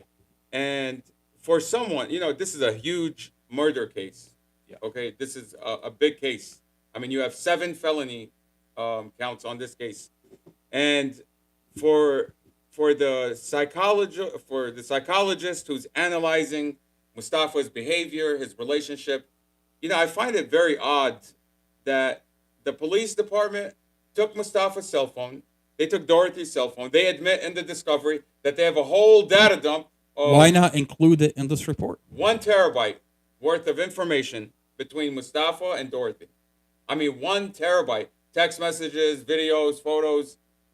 And you're telling me that this psychologist, Lucy, never asked, can I see the communications between these two? Can I see what kind of photos they were taking? Of course, because Can I the see minute if that they you have any open videos? Mustafa and Dorsey's text communication, you're going to see that they loved each other and there was no problem between them. And she doesn't want to include that in her report. I mean, talking to Mustafa. I mean, how could she not include Mustafa's cell phone communication with Dorothy? Talking to Mustafa, he would say that sometimes he would be working with Empress on something. You know, they're putting something together, like furniture or something. And Dorothy would say, wait, let me grab my phone. She would grab the phone and take a picture of that moment because she liked it. Okay? This Now, community, yes, go ahead. Where are those photos? Why are these photos? Why is the phone data not part of this analysis? I mean, this is a 7 felony count, huge case. So she's looking the other way from the cell phone. And you're saying that this person was in 1 terabyte of material. intimate partner violence. Why are you not reviewing the communications they had? I mean, that should be the biggest hint and clue to get you to come to your conclusion. So she's not talking to Mustafa. She doesn't talk to Mustafa. She doesn't look at his cell phone. She doesn't look at the Google Nest videos inside the apartment. And she has a chopped up version from a dash camera. And she's coming to a conclusion after she talks to Glenn Ford, Kylie Clapp, that tell you on a body cam. Are trying to murder him. That's disturbing. I mean, they're trying to murder him. Glenn Ford says Kylie Clapp came up to me and asked me to murder him. I mean, this is Glenn Yeah, Ford. and you as a psychologist, okay, you're taking statements from the ex-boyfriend. I mean, okay, let's forget Mustafa. Let's go to any ex-boyfriend of somebody and ask them what they think About their new. about the new boyfriend and what they think of him. You really think they're going They're to going to say something nice? that's disturbing. I mean, that's do you really think they're going to say something you nice? know how ridiculous that sounds. Especially if this ex-boyfriend is a jealous person that does drugs and has mental issues. He admits on a body cam that he's watching Mustafa and he's watching his ex-girlfriend. What are you doing watching Mustafa and your ex-girlfriend move on with their life? And he has a drug problem. And he has a drug problem. I mean, the Commonwealth Attorney recently have deleted his drug charges, gun charges, distribution, and drunken public. Completely wiped that clean. And this person, Glenn Ford, on a police report, you see that he had contacted the police to forcefully have Dorothy and her kids removed from his apartment. Okay, in the wintertime. I mean, Dorothy was living out of her van with 5 kids because of Glenn Ford. He kicked her to the street in the wintertime with her kids. And he thinks that now that she's with somebody new, that she has to do favors for him, that she wants to. Bro, she doesn't want you. You know what I mean? She does not want you. She's already moved on, but you're still I mean, stuck. the reality of the situation is she'd rather live in a van with 5 kids than be with him. I mean, that's pretty obvious. And now that she's moving forward with her life, He's upset. he's upset and he's watching her new boyfriend and is on a recorded line admit that he's been collaborating with her estranged 16-year-old daughter that doesn't live with her how to kill Mustafa. And now you have a forensic or a psychological expert, Lucy Garnera, basing her findings, basing her conclusion off of what Glenn Ford, the ex-boyfriend, said. I mean, this is a video where Mustafa runs into Glenn Ford and doesn't even know him. Let's watch this. Can you do something about this, man? Can you take care of it? What happened, bro? See, You look like you fucked up too, he's bro. supposed to go home. Like he doesn't know what, you know. All he remembers is the address. That's all he gave me. The address. Where he lives? You know where he lives? Like where the kids are. Yeah. So you know where he lives? Yeah. He lives here. I mean, Do you live here? Listen. You know Dorothy. Do you know Dorothy? The kids. Yeah, I kind of know. He doesn't even know him. So that's all he gave me. Dorothy, yeah. You know about this man? Can you take care of him? What happened, bro? See, You look like you fucked up too, He's bro. supposed to go home. Like he doesn't know what, you know. All he remembers is the address. That's all he gave me. Is the address. Where he lives? You know where he lives? Like where the kids are. Yeah. So you know where he lives? Yeah. He lives here. Yeah, I live upstairs. You know Dorothy. No. The kids. Yeah, You know Dorothy? He says no. Why would you lie? Why would you lie and say no? Why would you introduce yourself as Bob? This is Glenn Ford online saying that Mustafa didn't even know me. Listen. Yo, so he can, So and he's asking me if I can watch the kid. And the reason why I think he came home in the first place was to get the kid out of here. So he can run and be on a run or whatever. He doesn't have any hair. Oh, well, Just saying. well, you know, so he won't have responsibility to kids, so he threw them on somebody else so he can focus on what his next move. Right, because you and Nene were not strangers to the children. You just didn't know Mustafa, that's all. Or his I family. know who he was. Yeah, I know who he was, but he didn't know who I was. I know who he was, but he didn't know who I was. So you're admitting that you've been watching Mustafa, and Mustafa doesn't even know you. I mean, we just watched a video that Mustafa doesn't even know you. I mean, you know, this whole thing with Tanisha Coleman is also odd because she tells the police that she had just met Dorothy when she met Mustafa. That's what But- she's telling the police. That's what she's telling the police, that she had met Dorothy when she met Mustafa, which is what, like, I want to say maybe 3 weeks, according to her, if she had just met Dorothy. But Glenn Ford says that Tanisha Coleman was living there way before Mustafa came into the picture. I mean, Glenn Ford has been living there for over a year. He says Tanisha Coleman is like a sister to him. Mm-hmm. So, I mean, why are these people lying to the police? When the FBI came in, what did they Well- say about Glenn Ford and Nene? They said And that I'll tell you why they're lying about their length of relationship. Mm. Tanisha Coleman wants to come off like she's another individual person that's not associated with Glenn Ford. So that when she makes her statement about Mustafa, the negative statements, she wants to come off like as that's another individual who's not associated with Glenn Ford, because Glenn Ford is saying these nasty things about Mustafa. And now Tanisha Coleman wants to come off like I'm just another person that, you know, just met Mustafa. I don't know Glenn Ford. I just came into this area. But we know for a fact that Tanisha Coleman is I mean, this is probably dating, what's his name, Glenn Ford. well, that's what the FBI said. Special Agent Lindsay Coulter came to our house with Special Agent Samantha Adam, and we supplied her with all the evidence. And she sat right here, and she said, Glenn Ford and Nene, the neighbor, Tanisha Coleman. Tanisha Coleman, are in a relationship. By the way, I have the video from the FBI when they came into our house. It was a 4-hour-long video. Conversation with them. This is very unusual. And then you have an Amy Hodson, who is on this recording that you just played. That's Amy Hodson and Glenn Ford. And Amy Hodson is on TikTok pretending to be an advocate, writing Mustafa love letters. We have tons and tons of phone calls between Amy Hodson and Mustafa. We have almost a book of letters that she was sending him. Okay. This is my favorite portion, by the way. Thank you for opening this door. This is I'm opening Amy. the door for Amar Oh, man. to go into Amy Hodson, Let a.k.a. me- Christina Alcazar, a.k.a. Christina Warda, This is Amy Hodgkins. a.k.a. Amy Hodson. Michelle Genovese. Michelle Genovese. Joe Schmo on the internet. Joe Schmo. She goes on TikTok for the past 2 years and troll the conversation And on the internet, by the way, this is what she actually looked like. This is Amy Hodson, and she gets on a body cam with the investigator, and says, "I don't know Dorothy. I don't know Mustafa, but you should talk to Kylie. Mustafa is abuser to Dorothy, abuser to the kids." Now, this is what she looks like, and let's see, really quick. Let's By the do way, this. you go through that for like 5-10 minutes. I'll be back. But I'm gonna go into this Where do you think you're going? this psychology report. He think he can take a smoke break without me? Look, this I mean, this you want to psychology talk about report- abuse? That's abused by your own family. He's abusing his own brother. He leaves me on a podcast to go, and I mean, No, listen. These are very important. They're very important points that this Lucy, what was Yeah. her name?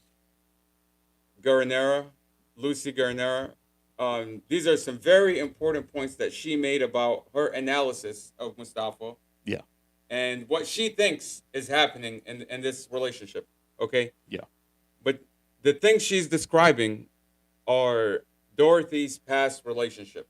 I mean, we know that Dorothy did not have a good relationship with her ex-husband. There was a lot of fighting, physical abuse, I mean, Divine Jones. That's what he says on a body physical cam abuse. with There was investigator Romero. restraining orders. He tells investigator Romero, yeah, restraining orders in place, child abuse, child neglect. I mean, CPS is deeply, deeply involved in this family. Yeah. Okay. The police are deeply involved in this family with Dorothy and her prior relationships. Now this is And you don't have to take my word for it. It's all over the internet. You can, information is available readily to anybody that searches it. Okay, but the way this psychologist describes Mustafa's relationship, she's basically analyzing Dorothy's past with her ex-husband, with Glenn Ford, and all she's doing is she's adding Mustafa's name instead of those people. this It's- is Amy Hodgkins. This you is really want to go into? Oh yeah, I mean, I'm not gonna waste a lot of time on it, to be honest with you. I just want to, every time we come here, we have to connect the dots. You have to. And this is Amy Hodgkins is being used by the county to lie about Mustafa. On a body cam, she says, "I don't know Mustafa. I don't know Dorothy." Everything she says about Mustafa, she tells investigator Drum on a body cam, "I never saw anything. I don't know Mustafa. I don't know Dorothy. Talk to Kylie." Now, on the internet, she identifies herself as Christine Alcuzai. So she's using a different identity. And for Amy Hodgkins, we chose Ursula to really drive the point home. This is what she looks like. TikTok is unique because this lady never turns on her camera, by the way. But even when you put a picture on TikTok, if you accidentally come a little bit too close, you'll see who's behind the account. So one day, this popped up. So we chose Ursula for what she actually looks like. I've been protesting for my brother for over a year and a half, just about, barefooted in front of the jail. So I built a reputation, and I coined a term for myself, a barefooted monkey. So we have a very good friend that has been following the case, is from the county. Her name is Mary Jo, our beautiful, beautiful Mary Jo, who got me a monkey so I can drive the point home. And every day, this barefooted monkey sits with Ursula on this table and simply demand that if you had any balls, lady, join me on a podcast. I mean, you're literally, now you're private. You've been running your mouth on the internet, pretending to be Christine Warda, a.k.a. Christine Alcuzai. That's her TikTok account. You can go there, and you'll literally see, now that we connected the dots, now that the body cams are out, this lady isn't hiding. No longer can she run her mouth. No longer can she troll the conversation. And I'm simply saying, what I say is, if you had any balls, lady, come out. We're asking you to be on a podcast. You claim when you've been trolling the conversation, and you've been lying about the Mustafa Al-Jazari case. You go on a body cam with the investigator and you lie about Mustafa. And you say Mustafa is abusive to Dorsey, Mustafa is abusive to the kids. And then you say, I never saw anything. And then you jump on the internet under Christine Al-Khuzai and troll the conversation. And you tell people, I'm here to fight for Dorothy and Empress. No, you're not. I've yet to hear you talk about Dorothy and Empress. And you simply trash the family of Mustafa all the way down to my 4-year-old niece. You posted pictures of my 4-year-old niece. You have a wife of an investigator on your live who was on a body cam. I mean, the phone call between Amy Hodgkins and investigator Drum. In the background, you had the wife of the investigator on there, Stephanie Claiborne, who doesn't work for the police department. What is the wife of the investigator doing on the phone with you, sir, when you're talking to a so-called witness who tells you, I never saw anything? Stephanie Claiborne did not work for the police department at the time. At one point, she was a dispatcher for the police department. I mean, lady, no wonder you're this fat. You're a dispatcher that, for whatever reason, you're no longer working for the police department. Now, you're stuck to your husband on a phone call while he's investigating this case. I mean, what kind of police misconduct are we talking about? Stephanie Claiborne. And now, she sits on the internet with Amy Hodgkins, a.k.a. Christine Al-Khuzai, every day using Prince William County Police Department resources. That if you talk about the Mustafa Al-Jazari case, she's going to look you up and somehow, some way, post your kids on the internet. I've got almost 10 people that are advocating for Mustafa that their kids are posted on the internet. I mean, how is that not police misconduct? Now, this is what she looks like.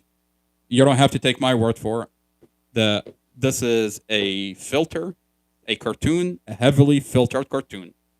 I mean, every day I come here like a broken record, and I ask the same question.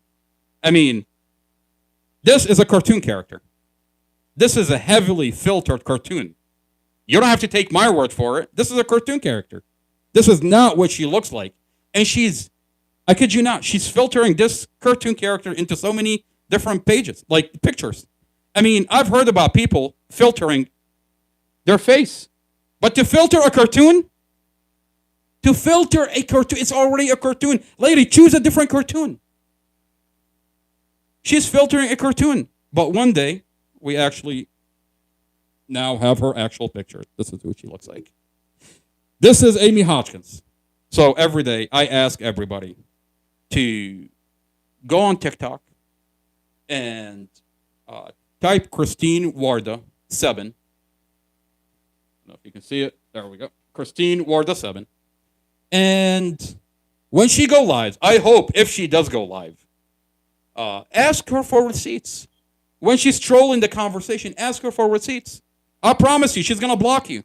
And if she tolerates you, when you wake up in the morning, you're going to see all your kids posted on the internet. God help you if you go into her live.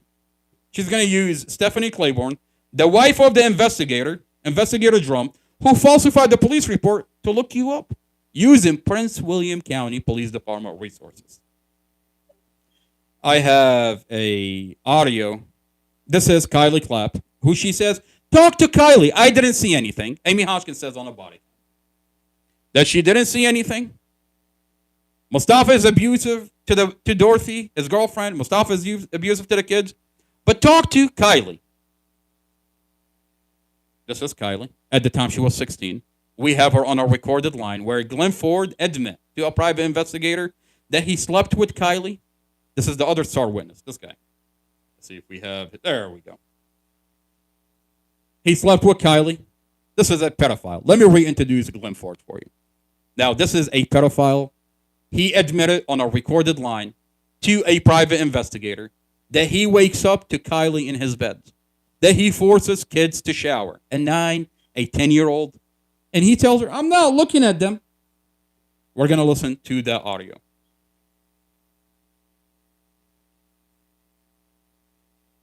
Now, the latest development from Amy Hodgkins and the whereabout of what is going on with the Amy Hodgkins situation, a.k.a. Christine Al-Khuzai, is that she went private. She's no longer running her mouth on the internet. And the community is asking, ma'am, are you hiding from a barefooted monkey? Did this barefooted monkey send you into silence? I mean, so far, you don't have to take my word for it, by the way. You can look up her account under Christine Warda 7, and literally, her account is on private. I mean, let's go to her account. I mean, you want to talk about investigative journalism. This is it. Let's see. Let us see. Let's use one of our troll accounts to go in and find out if Christine Alcazar is still on private. Come on, lady. I know you're watching. Don't. She's going to go on private herself just to prove me wrong. By the way, she's in the background. This lady is heavily medicated on drugs, and she has deep psychological problems. Oh, there we go. Now that she's on private, she's literally eating herself inside out. How could a barefooted monkey send her into private? So far, she used to say that she's Hungarian. Now Mustafa brother got her to change her heritage. Now she tells people she's a full-blooded Iraqi. We're originally from Iraq. Now she wants to claim that she's a full-blooded Iraqi. And the hope is that when we come out to the Arab community, she wants to say, I'm one of you guys. Listen to me. Pick me. Pick me. Lady, Mustafa's brother has so much influence on you that I've got you to change who you are. You're already no longer saying that you're Hungarian. You're saying you're a full-blooded Iraqi. I got you wishing for you to be someone else. Now, if that's not a deep psychological problem going on with that lady, I don't know what is. Now, this lady, I've got her to wear the hijab. Her profile picture changed into where she's wearing the scarf. And the minute I said that, God damn it, she took that scarf off. This lady is now in private. And the latest development in the Amy Hodgkins Alcazar situation is we found her on a live, and she thought I wasn't going to track it. Now, let's listen to that audio. She had a baby. This is what,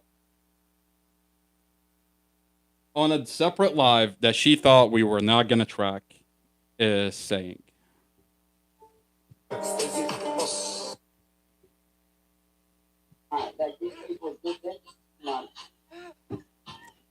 She likes to refer to herself as a bear, and she says, Mustafa, brother, you better not poke the bear. You're poking the bear. Well, that bear is being poked in questionable places. If you look at the where that poke is being poked, it's being poked in places that a bear should not be poked, but it's being poked. Now, this is what she's. Mom is laughing at me. This is what she said. We tracked it. She's on a different live, and she think that we're not going to hear her. Like something got to give at this point. Yeah. Well, hopefully they'll shut up and stay off of the internet. Hopefully they shut up and stay off the internet. Well, I'm here, and I'm not going anywhere. Mustafa, barefooted monkey, brother is not going anywhere. Here he is. He's giving you a hug. Now, why can't we do that in real life? Well, we can come on the podcast, and I ask you every day. Every day, I extend an invitation to you being on a podcast. And if you feel intimidated being in our home, that's okay. What we're going to do is we're going to hold a podcast in front of the federal government building in D.C. The DOJ and the FBI building is literally right next to each other. There's a giant sidewalk, and you can't tell me you feel for your safety because literally there are guards by the Department of Justice standing right there. We invite you to be on a podcast, and we want to have a conversation. And instead of trolling the conversation, you bring your receipts, I'll bring my receipts. And instead of you trolling the conversation under the name Alcazar, Christine Alcazar, Christine Warda on the internet, under a heavily filtered cartoon, come out and let's have a conversation. And if you have nothing to be scared from, come out and have a conversation.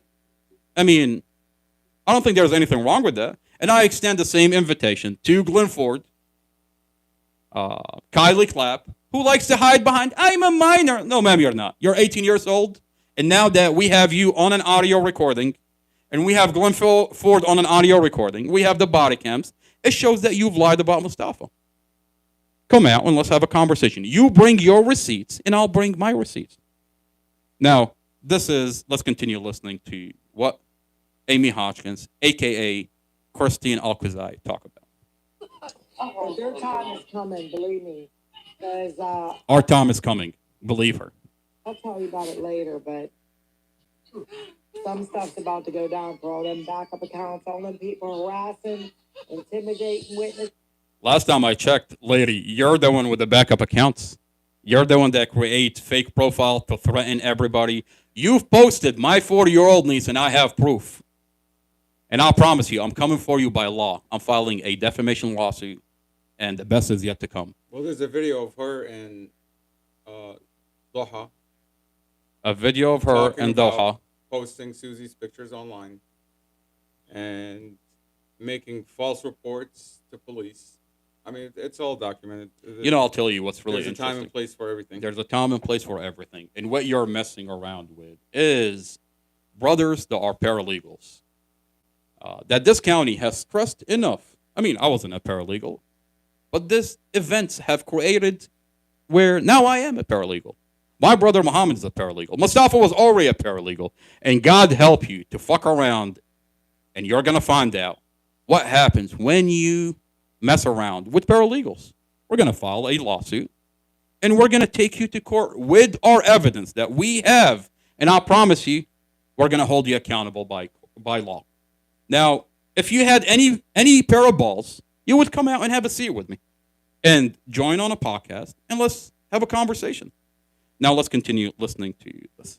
And all that shit, that's about to end. And I just don't get how he like tells people, oh, well then just come into my podcast and just like, what, you, not Christine, not Amy, not Glenn, nobody owes you shit. Who are you to want these people to go on your podcast? You're nobody.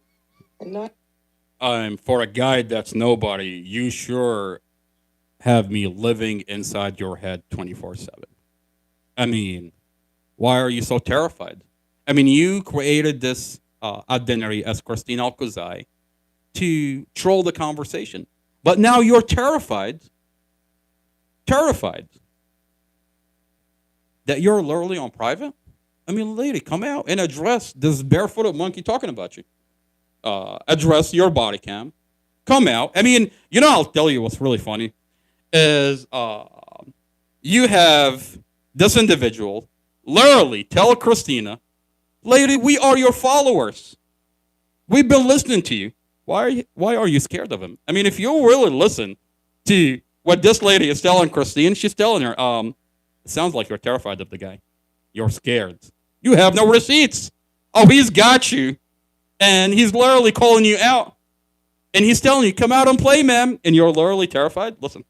She's a mouthpiece for the police department. Not the police department. I don't want to paint the The entire police department, but I'll say she's a mouthpiece for the lying investigator. Come to my podcast, and if you don't want to come to my home, we'll do it in front of the jail or the federal building. What's wrong with that? No, you or no one owes him. No one is talking about owing me anything. We're talking about you bring your receipt and I'll bring my receipt, and let's see who's lying about the Mustafa Al-Jazari case. She's got nothing. Nobody's scared of you. do that. Nobody likes you. Nobody wants to meet with you. Nobody likes me? Are we talking about the same lady that has a fantasy about me being 2'2" and I need to get a ladder to give her a kiss? I mean, lady, I thought you were married. What are you doing fantasizing about another guy? I mean, last time I checked, I'm just a barefooted monkey fighting for his brother. Let me ask you this. Wasn't she on the phone with you? 24/7. Like up till the morning hours? Dog, 24/7. I got so tired. I'm like, I want to fight for my brother, but what are you doing calling me 24/7? And then she got mad because I wouldn't pick up the phone. You wouldn't pick up the phone in the late hours. She wanted. Into the morning. That was disturbing. She would call me at 5 o'clock in the morning. I swear to God, 5 o'clock in the morning, 8 o'clock in the morning, 24/7. Amy Hodgkin, who pretended to be. I mean, look, let's really talk about what's going on. She's on a body cam as Amy Hodgkins, talking to Investigator Drum. Okay, she lies about Mustafa. She says, "I don't know Mustafa. I don't know Dorothy, but Mustafa is abusive to Dorothy and the kid. But you don't know him. You haven't seen anything." And she says, "Talk to Kylie." Now, is it a year later? A year into it? Yeah. A year into it, I get a message on TikTok that my name is Christine Alkuzai, this lady, and my husband is originally from where you guys are originally from, and I want to advocate for your brother. And I kid you not, within 3 months, I was like, I'm dealing with a crazy lady who's not here to advocate for my brother. All she does is call me 24/7, talk about individuals that are not there. Amar, I have this and this that's going to be there for your brother. And the conversation would drag into 4 hours, and I swear to God, I found out that this individual that she's talking about literally does not exist. But She's draining my energy, gaslighting me into advocating for my brother. And then quickly I said, I don't want to talk to you, lady. I'm sorry. I'm busy. She started calling my mother. Your son? Yeah. You know what she said later on? Forget all that. You know Yeah. what she said later Forget on? all that. I've literally got PTSD from that. He's like, forget all that. Look, forget all that. look. I literally have her on the table. Look, she later Every time I see, by the way, I love old people. I love old people. I go out of my way to help old people. Now, I've got so much PTSD from Amy Hodgkins, a.k.a. Christine Alkazai. Every time I see a beautiful old white lady, I literally have to do a double look. I'm like, is this Alkazai, Amy Hodgkins? I swear to God.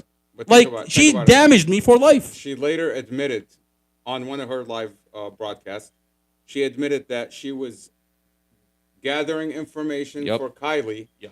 And that's why you see Kylie, the prosecutor redid her interview because Amy Hodgson was gathering information for Kylie to redo her police interview so that she could be a more credible witness.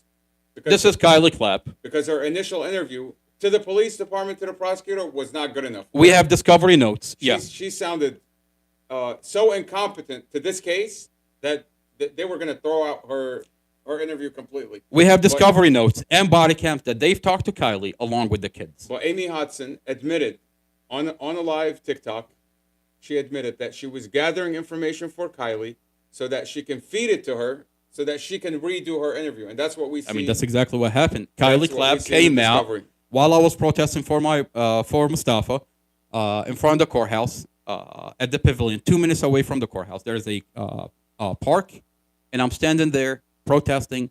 Kylie Clapp, who I've never met, comes up, and she pretended that she randomly ran into me. Now, at the time, I honestly believe I thought she randomly ran into me, and she said, the prosecutor is not telling me anything. She's not showing me anything. No evidence, no anything. Keeping me in the dark. I've been wanting to talk to your mom for a long time. So I called my mom. She's hugging on my mom. And later I found out that this was all a lie. That Kylie Clapp, her interview was redone. Originally, her interview was done with the kids. And then have redone her interview after she had come out and gathered information. This girl actively came out. The same girl that's on a recorded line conspiring to kill Mustafa with Glenn Ford, the other star witness, the jealous ex-boyfriend, is out and about gathering information to redo her interview with the prosecutor. I mean, and she gets online. She's like, no, that's not true. I've got physical evidence that they've redone your interview. And wait until that plays out in court. I've got a recording where Glenn Ford says you came up to him and asked him to kill Mustafa, and can we make it look like an accident?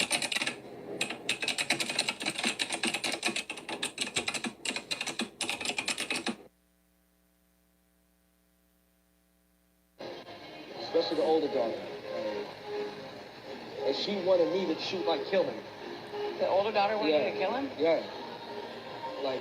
Could you please, if I make it look like, you know what I'm saying? Did you say somebody was going to get on or no? It's like self-defense. Yeah, Charlotte. No. I'm waiting for Charlotte to come in.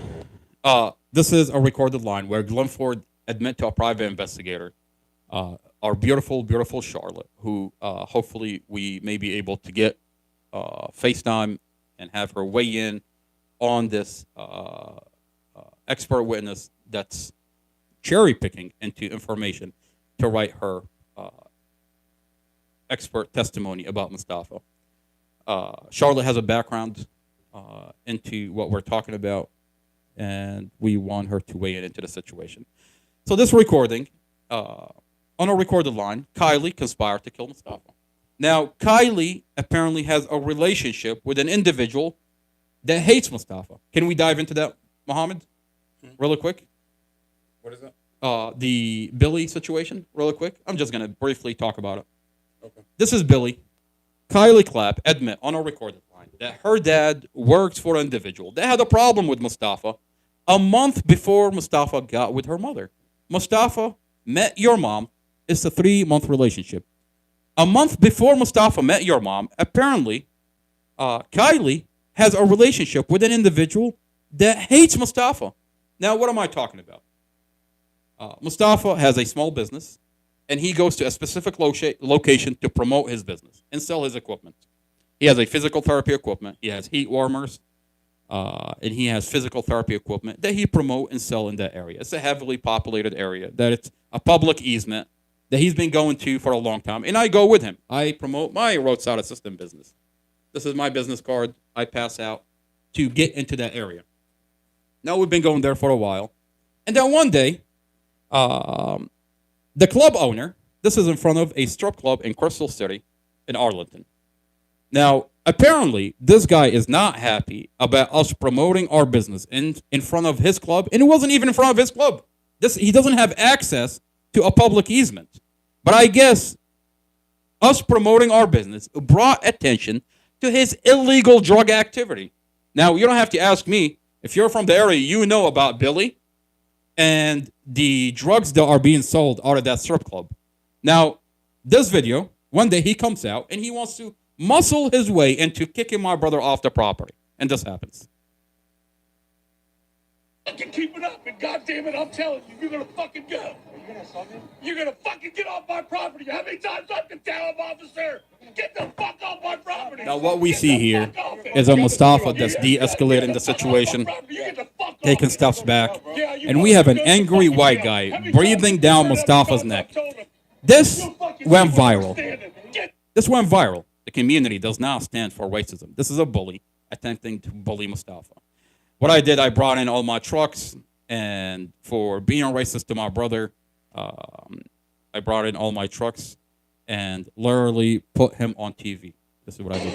Yeah, we out here, dog. What's I up? customized my truck where I put a TV on it. I played that video across the street, and the community got to see that this is a racist person attempting to bully my brother for making a living. This video went viral. About 7 million people saw it, over 7 million. People started duetting on TikTok. At the time, it was big. Now, unbeknownst to Mustafa, a month after this incident, Mustafa met Dorothy. Dorothy's 16-year-old estranged daughter has a relationship with this guy. That her dad works for Billy. He pierces all the strippers. And if you know about a relationship, that's a deep relationship. To be able to pierce all the strippers for a club owner, a strip club owner. Now, the same strippers that loved Mustafa, and I have videos that used to promote Mustafa's business, are now turning against Mustafa because their boss went viral. And if anybody knows about the dynamic of a strip club, if your boss is not happy, you're going to make him happy. Strippers were coming across the street, antagonize Mustafa, and go up to their boss and tell him, hey, we got him. They're antagonizing him. And they would chop up a video, record Mustafa, and it turned the same strippers. Now, I have a recording where Kylie Clapp admit on a recorded line that her dad works for Billy, and she's hanging around those strippers. This is the audio recording.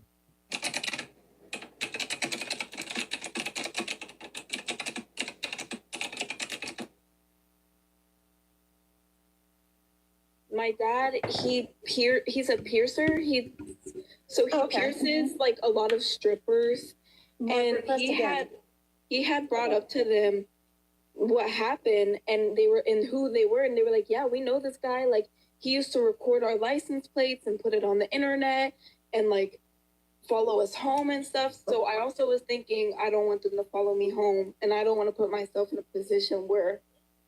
So she's repeating the same sentiments from the Why strippers. would anybody follow her? Okay, Is she a but stripper?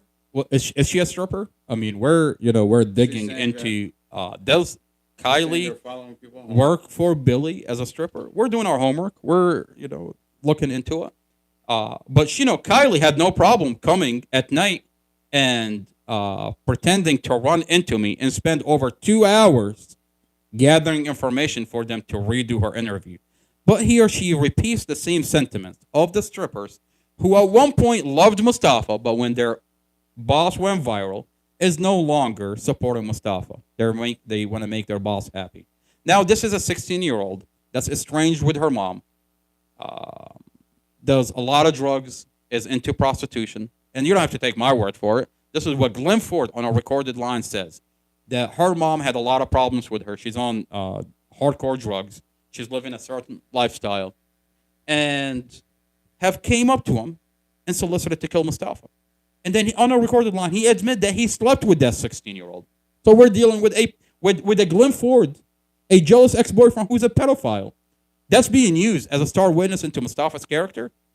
A pedophile who slept with a 16, who tells you, let's listen to the audio.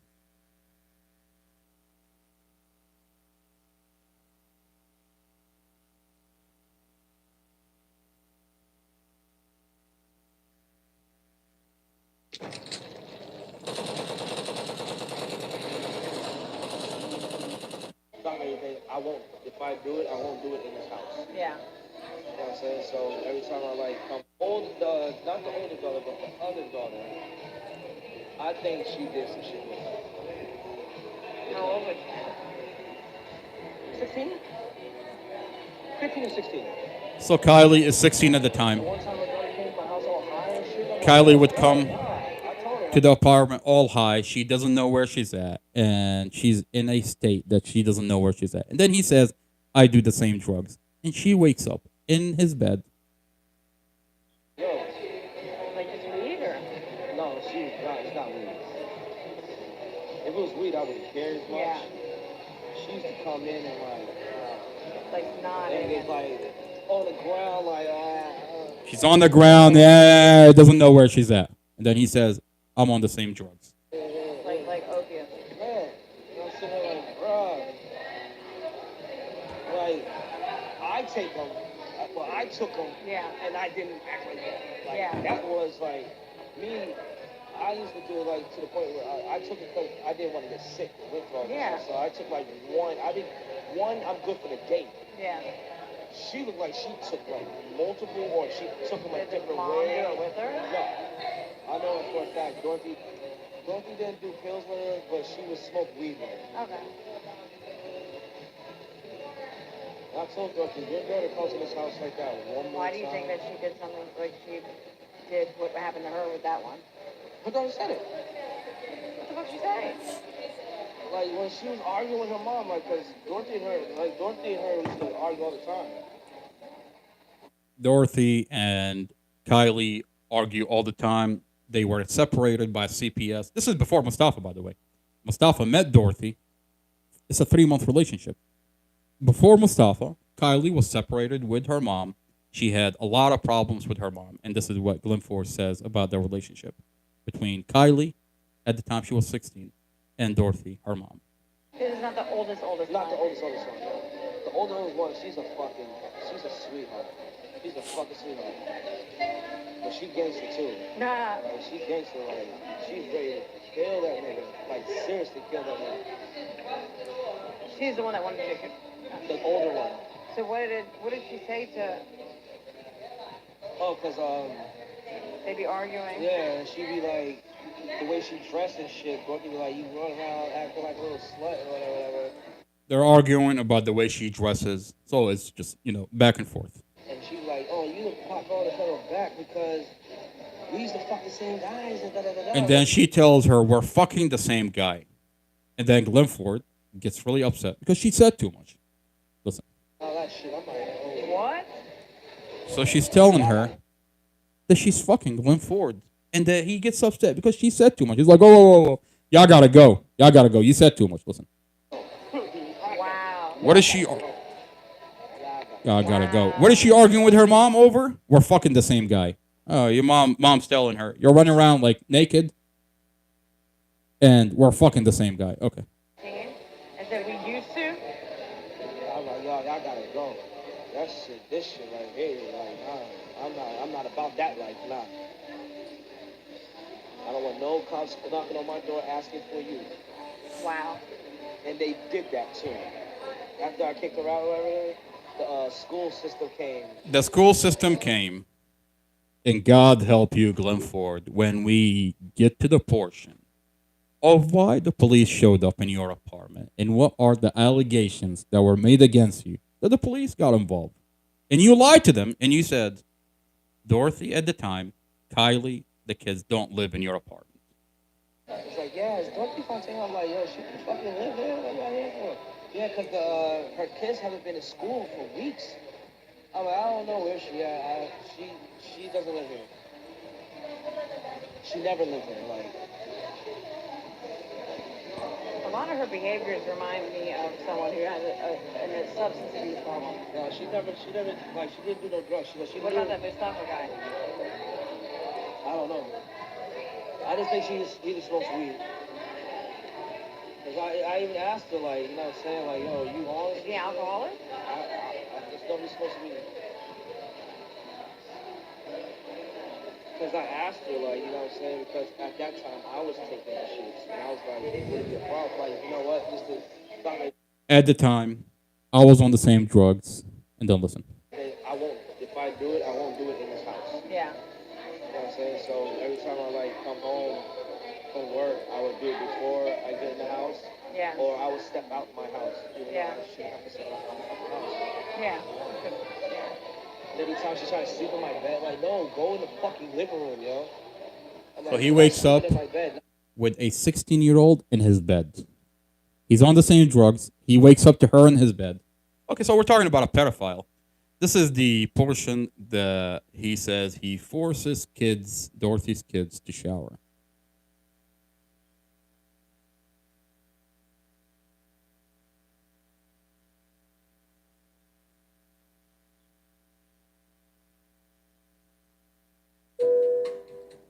Cheez-It crepes can happen anywhere. So eat Cheez-It crackers any way you can. Remember, I had to force those kids to take a fucking shower.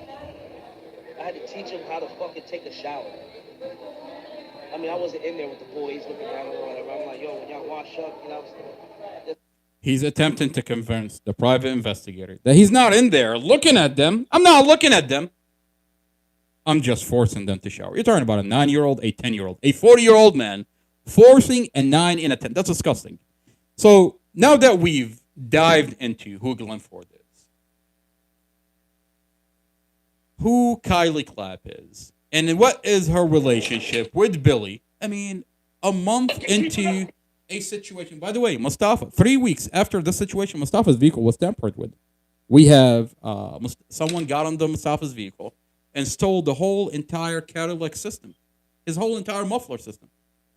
And someone was able to capture it in the parking lot, recorded a video. We have a video. And we sent it to the police. We told the police. And the police were laughing, and they told him, get your mobile mechanic brother to help you. Now, it's disturbing, and it's not surprising for them to do that to Mustafa, because Mustafa had a lawsuit against the police, a lawsuit from 2018 all the way to the vehicle accident. I mean, it's disturbing for the police to have your vehicle get tampered with and dismiss the whole thing as if nothing happened. But 3 weeks after this situation, Mustafa's vehicle was tampered with. A month after this situation, Mustafa met Dorothy. And unbeknownst to him, unbeknownst to everybody, that Dorothy's 16-year-old daughter, who doesn't live at the apartment with Mustafa and Dorothy, lives with her dad, Jason Clapp. Her dad works for Billy. That she's hanging around those strippers. and are formulating her opinion about Mustafa through the eyes of Billy and the strippers. Now, is it Billy, because of Billy, that she wanted to kill Mustafa and she came up to Glenford and asked to kill Mustafa and make it look like an accident? Is it because she blames Mustafa for taking her mother away from her? I mean, in a forensic interview, she says that mom told me, I choose Mustafa over you. Go live with your dad. I mean, the mom was so tired of it that she wanted to move forward with her life. And she wasn't happy with the lifestyle that her daughter lived. This little girl wants to tell her mom what to do, what to think, what to do, and is living a lifestyle of prostitution. I mean, we heard what Glenn Ford just said. A life of prostitution. They're arguing about her walking around half naked. She's on heavy drugs. She doesn't know where she's at when she shows up. I wake up with her in my bed. So, I mean, this is a lifestyle that the mom was tired from. And is literally, Kylie, in a forensic interview, she says, he took my mom away from me. So what is it? You're blaming Mustafa for taking your mom? Do you feel abandoned? Are you hanging around individuals that wanted to kill Mustafa? I mean, at the end of the day, the police mechanic inspected Mustafa's vehicle and found brake failure. We have a vehicle accident, and this is a video from the police where they inspect Mustafa's vehicle and found brake failure. Did you have anything to do with Mustafa's vehicle? I mean, you asked Glenn Ford on a recorded line to kill Mustafa and make it look like an accident. Who else did you ask to kill Mustafa? And who else actually carried this out for you? I mean, we know that you're hanging out with Billy, a club owner. You might as well hang out with the mob.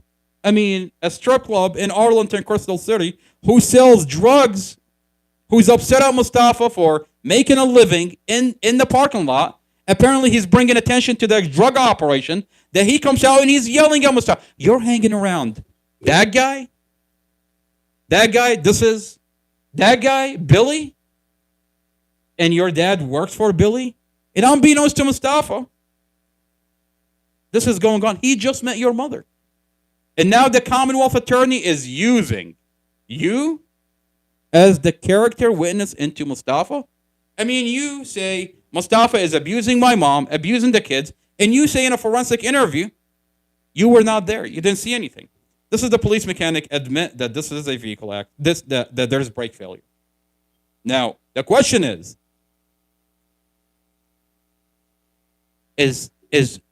you're going around asking to kill Mustafa. Does that have anything to do with this?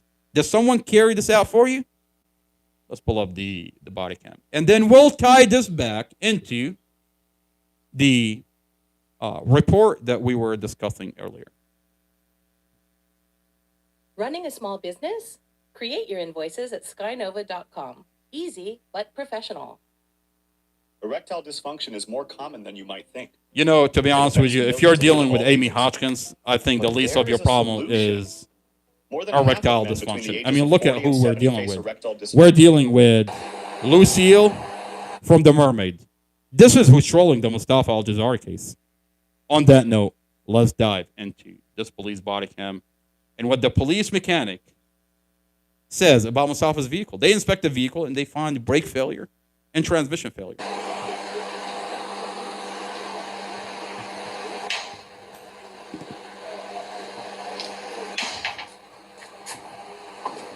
So this is the police mechanic. He takes off the tire, and at one point is going to be asking the investigator to press the brake, and he's going to turn the tire. The back driver, the front driver, the wheel stops.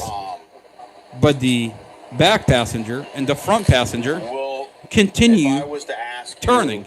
That's brake failure. The brake didn't work. Functioning properly, would you need to remove the calipers for that? Yeah. Okay. As long as we can make sure that whoever put them on look like they did them correctly and look like they're not causing any issues, then I'm okay without the calipers coming off. They look good. If somebody, is there a brake pad on even left? Yeah. If I could give you a pipe or a bar to push on it, could I see if it physically stopped its rotation? Yeah, that's fine. I think we could do that. Okay. It's still a patch. Hey, Cruz, I'm going to push the brake. He's going to spin that. Can you... That's fine. Can on your cam, can you record the stopping of the motion? 36.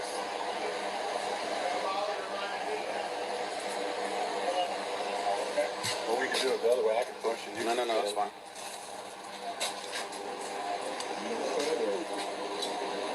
You hit the other one? No, I was. I was like, Go forward. Go forward. All right. Okay, he's gonna push on the. Yeah, it works. It works? Okay. So the back driver, the front driver works, and now they're testing the back passenger, the front passenger. Okay. Yeah.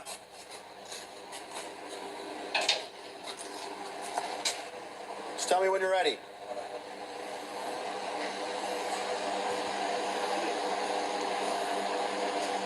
You ready? You see how the front, I'm applying it. this one's still going. going? The back passenger, the front passenger keeps going, but the front driver, the back driver works. Okay, well, So brake failure. This is about an hour-long body cam.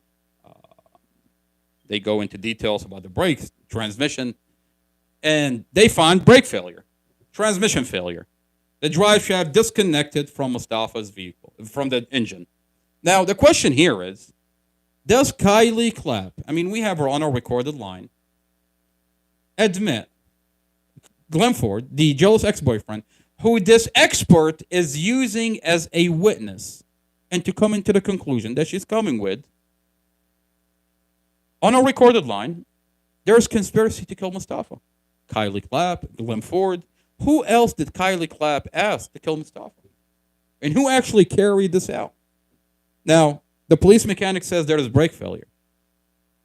At the end of the day, we have a dash camera that shows the whole entire thing is a vehicle accident. The police mechanic admit there's brake failure.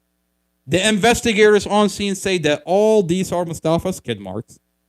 And this is a vehicle accident. That Mustafa did everything he can to avoid a vehicle accident. That's what the investigators are saying on scene. I mean, what is investigator Chad Mason and... So driver's not buckled. What are they talking about here? They're saying that Mustafa, all these are his skid marks. By the way, this is Chad Mason and investigator Drum, who on scene say this is a vehicle accident. That all these are his skid marks. That Mustafa cleared the other side, and the SUV turned into him. Somewhere around here. That comes all the way back to about right here.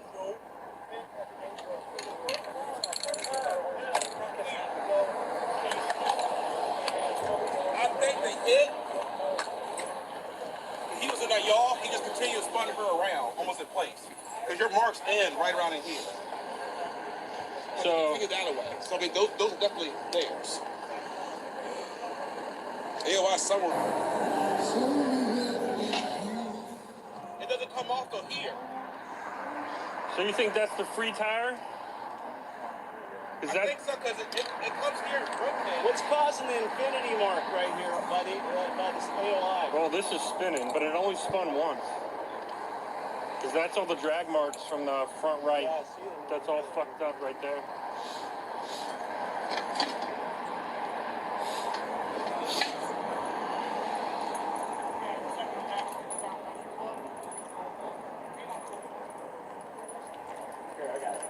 It's greasy.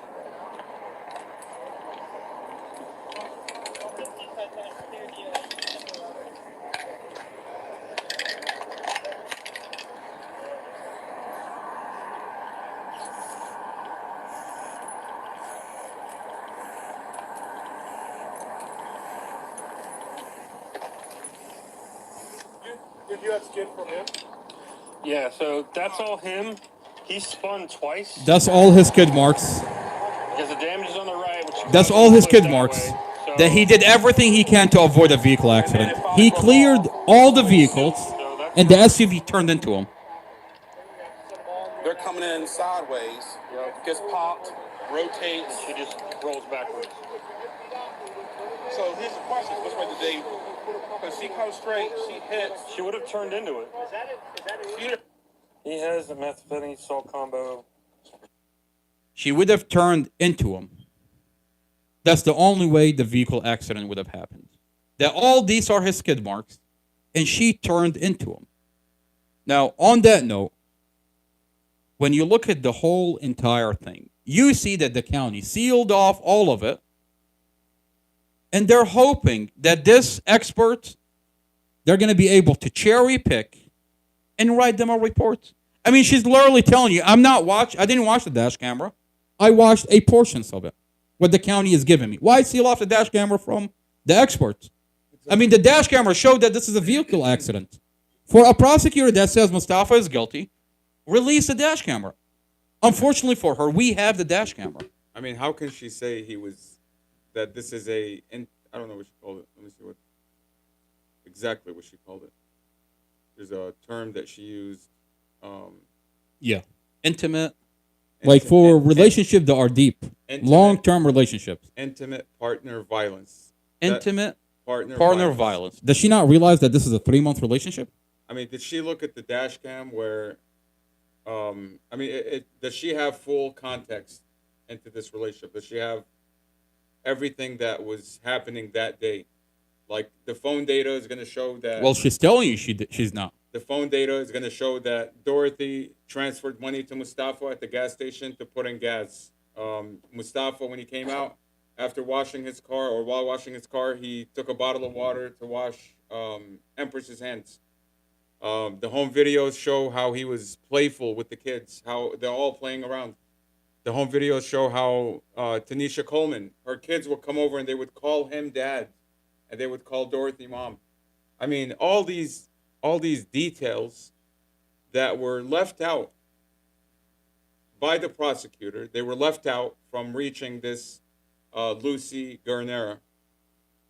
So she's telling you she didn't look at it. She's telling you they didn't give me everything. Exactly. And you know what I find interesting? At the end of her conclusion, she says, this report is subject to change upon more information coming in. I mean, what do you think we're doing here? We're publicizing the information. In the name of transparency, we want the community to look at everything. I mean, why seal everything off? Your body cams are sealed. If you were to go to a psychologist, okay, and you have a specific itemized list of negative things that you want to talk about, Joe Schmo. Yeah. Okay? Yeah. You tell the psychologist, this person is a bad person, he's an abuser, he's this, that, and the other. Yeah. Okay? And you tell them specifically, I want you to write your summary, your analysis, based on the things that I just told you. Yeah. Of course they're gonna write the most horrific thing that you can ever think of. Of They're course. gonna write an analysis to say Based on the information that you're giving me. based off the information that you get. Now, if that person is available, why not request to have an interview with him? Why not talk to Mustafa? I mean, how could you have a person being charged with murder and never question him? He's never been questioned. According to The only time that they questioned Mustafa is over the phone, and you recorded that phone call conversation, and the investigator falsified his statements. And he was questioned by investigator Robert Drum, who, according to Internal Affairs, Sean Shelton, he says this is a dumb person. He's not very bright. I don't know if he said dumb. Specifically, I don't know if he said dumb, but he said he's not very bright. He's only gone to Nova, which is a community college. He's not that. Well, we have the recording from that conversation. It's a 9-minute conversation. It's on YouTube to hear what Sean Shelton and how we went in detail telling you what he's telling you is he's not certified. He's not certified to investigate this case. He played him down as this like non-expert. He's just getting by. That's how he described Robert Drum. But you look at this entire case, and it's built off of what Robert Drum is putting in, as well as Investigator Davis and Romero. What they're putting in, all these negative and things they're putting about Mustafa that are all lies. They're all based on hearsay. They're all based on, again, an opinion. Even Drum at the police impound lot, he's talking to Casey Stevens, and he says, I don't know anything about him. I just know what I heard about him. Okay, now, as a police officer who's been there for 20 years, You should know what hearsay is. You should know when someone is an ex-boyfriend. Of course, they're not going to have something nice to say about Mustafa. But you're sitting there questioning the ex-boyfriend and using him as the star witness. I mean, he's literally telling Glenn Ford, "We want you to get our ducks in a row, to get Mustafa off the to get streets. Mustafa off the street." We need you. That's And then what- the Commonwealth attorney removes his drug charges, a gun charge, distribution, and drunk in public. The Commonwealth actively wipes out Glenn Ford's criminal history. The Commonwealth attorney, Amy Ashworth, is literally leaving criminals out in public just because they have something negative to say about Mustafa. I mean, we all saw state police protecting Glenn Ford. He's like, oh, this is Amy's witness. We're not going to document that you're here. We're not going to file a complaint. Go back to Amy. That's what he's telling us. They're protecting Exactly. Just Amy's go back to witness. Amy. You think That's the Amy- state police. You think Amy Ashworth is going to sit there and entertain information that is going to discredit her drug abuser? Well, I don't think she has a choice here. I mean, this is a public podcast. The community is watching, and all this information is being leaked on the internet. If Amy Ashworth thinks that she's going to look the other way from her star witness on a recorded line, admit and conspire for murder with the other star witness against Mustafa before this vehicle accident, I think she has another thing coming by law her way. I mean, the community is literally listening to these recordings, watching these body cam, and this is Amy Ashworth. Not in a million years did she expect that these body cams to be on the internet. I mean, why do you think she sealed them off so that the community doesn't watch this unravel itself on the internet? Exactly. They trespass you from court. They want to have secret meetings. I mean, when you go into Mustafa's hearings, I mean, why did I get arrested? that's the only courtroom out of all the courtrooms, out of all these cases that are being called upon. Mustafa is the only case where they have a whole entire unit sitting at the courtroom. What if I tell you? Searching everybody to take Okay. away their cell phone. Yeah. To take away anything that they don't want in the courtroom. Okay, what if I tell you they're not letting I bring my cell phone, you bring your cell phone, anybody bring your cell phone. Now this is what they're doing, right? They're literally having the whole scanner set up right in front of The X-ray machine. the X-ray machine is set up right in front of the courtroom, right? They pick the whole entire thing and reset it in front of so that way no one comes in with a cell phone. Then how do I have every recorded proceeding inside the court? Now I'll tell you, I've got your police officers actively supplying me with information.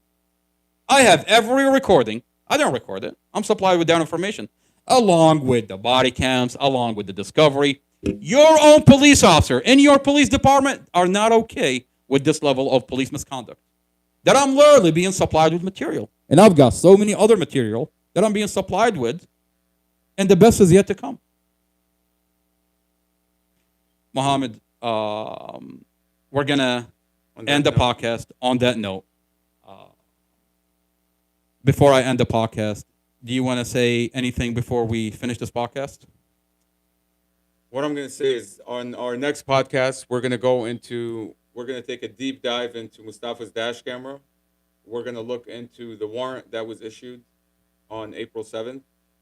And then I also want to touch on the medical examiner report and what the medical examiner lied about, and how this medical examiner is a mouthpiece extension of the lies that Robert Drum put onto this case. We're going to expose it. Okay, we're going to go into this medical examiner report, and we're going to find out how this medical examiner is falsifying. I mean, if they do it, You're specifically talking about Chrysler, who sent us a letter that this vehicle should not be driven, that shrapnel was going to shoot out of the airbag, who's consistent with Dorothy's injuries. But the medical examiner left out instead of repeating, as if the investigator wrote the medical examiner. We're gonna go Shouldn't into it be detail. objective and subjective? So we're going to go into detail. those details. We're Yes, going to sir. go into detail how the medical examiner was basically promised. This is what we can conclude. This medical examiner was promised that none of this material would ever see the light of day.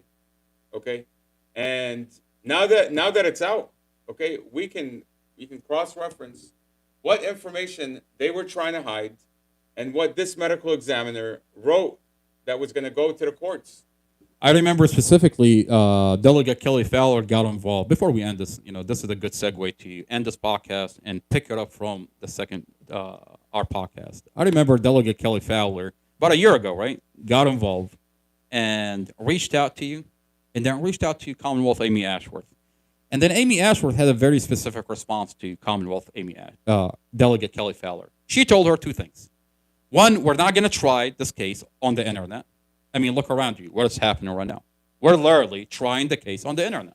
Sealed material being released, and we get to talk about what you're doing, Amy Ashworth, behind closed doors, and what you have the police department do behind closed doors. Well, that's not working out for you. How does that work out for you, Amy Ashworth? That you're not going to try this on the internet. The second thing that you told her, that Delegate Kelly Fowler, you don't know what other material I have in this case that I'm building my case on. Well, ma'am, I'm here to tell you that I've got every piece of evidence in the discovery. In evidence.com, I've got it.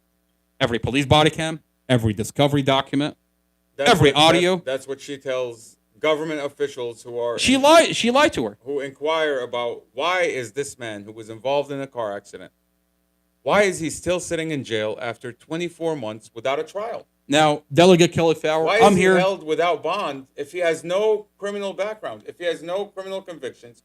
How can you hold a man who was involved in a car accident, who has a dash cam inside of his car? How can you hold this man without bond? I'm here to tell you that every police report in the Mustafa Al-Jazari case is falsified. I'm here to tell you, Delegate Kelly Fowler, ma'am, you've been duped. You've been duped by Commonwealth Amy Ashworth.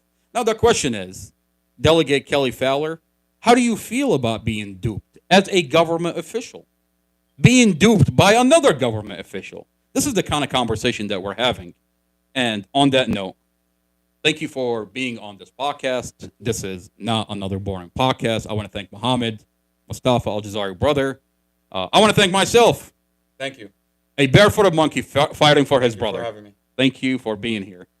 This is not another boring podcast. Mustafa Al-Jazari, through the police body cams, Judge Carol Weimer, under the microscope. Thank you for being here.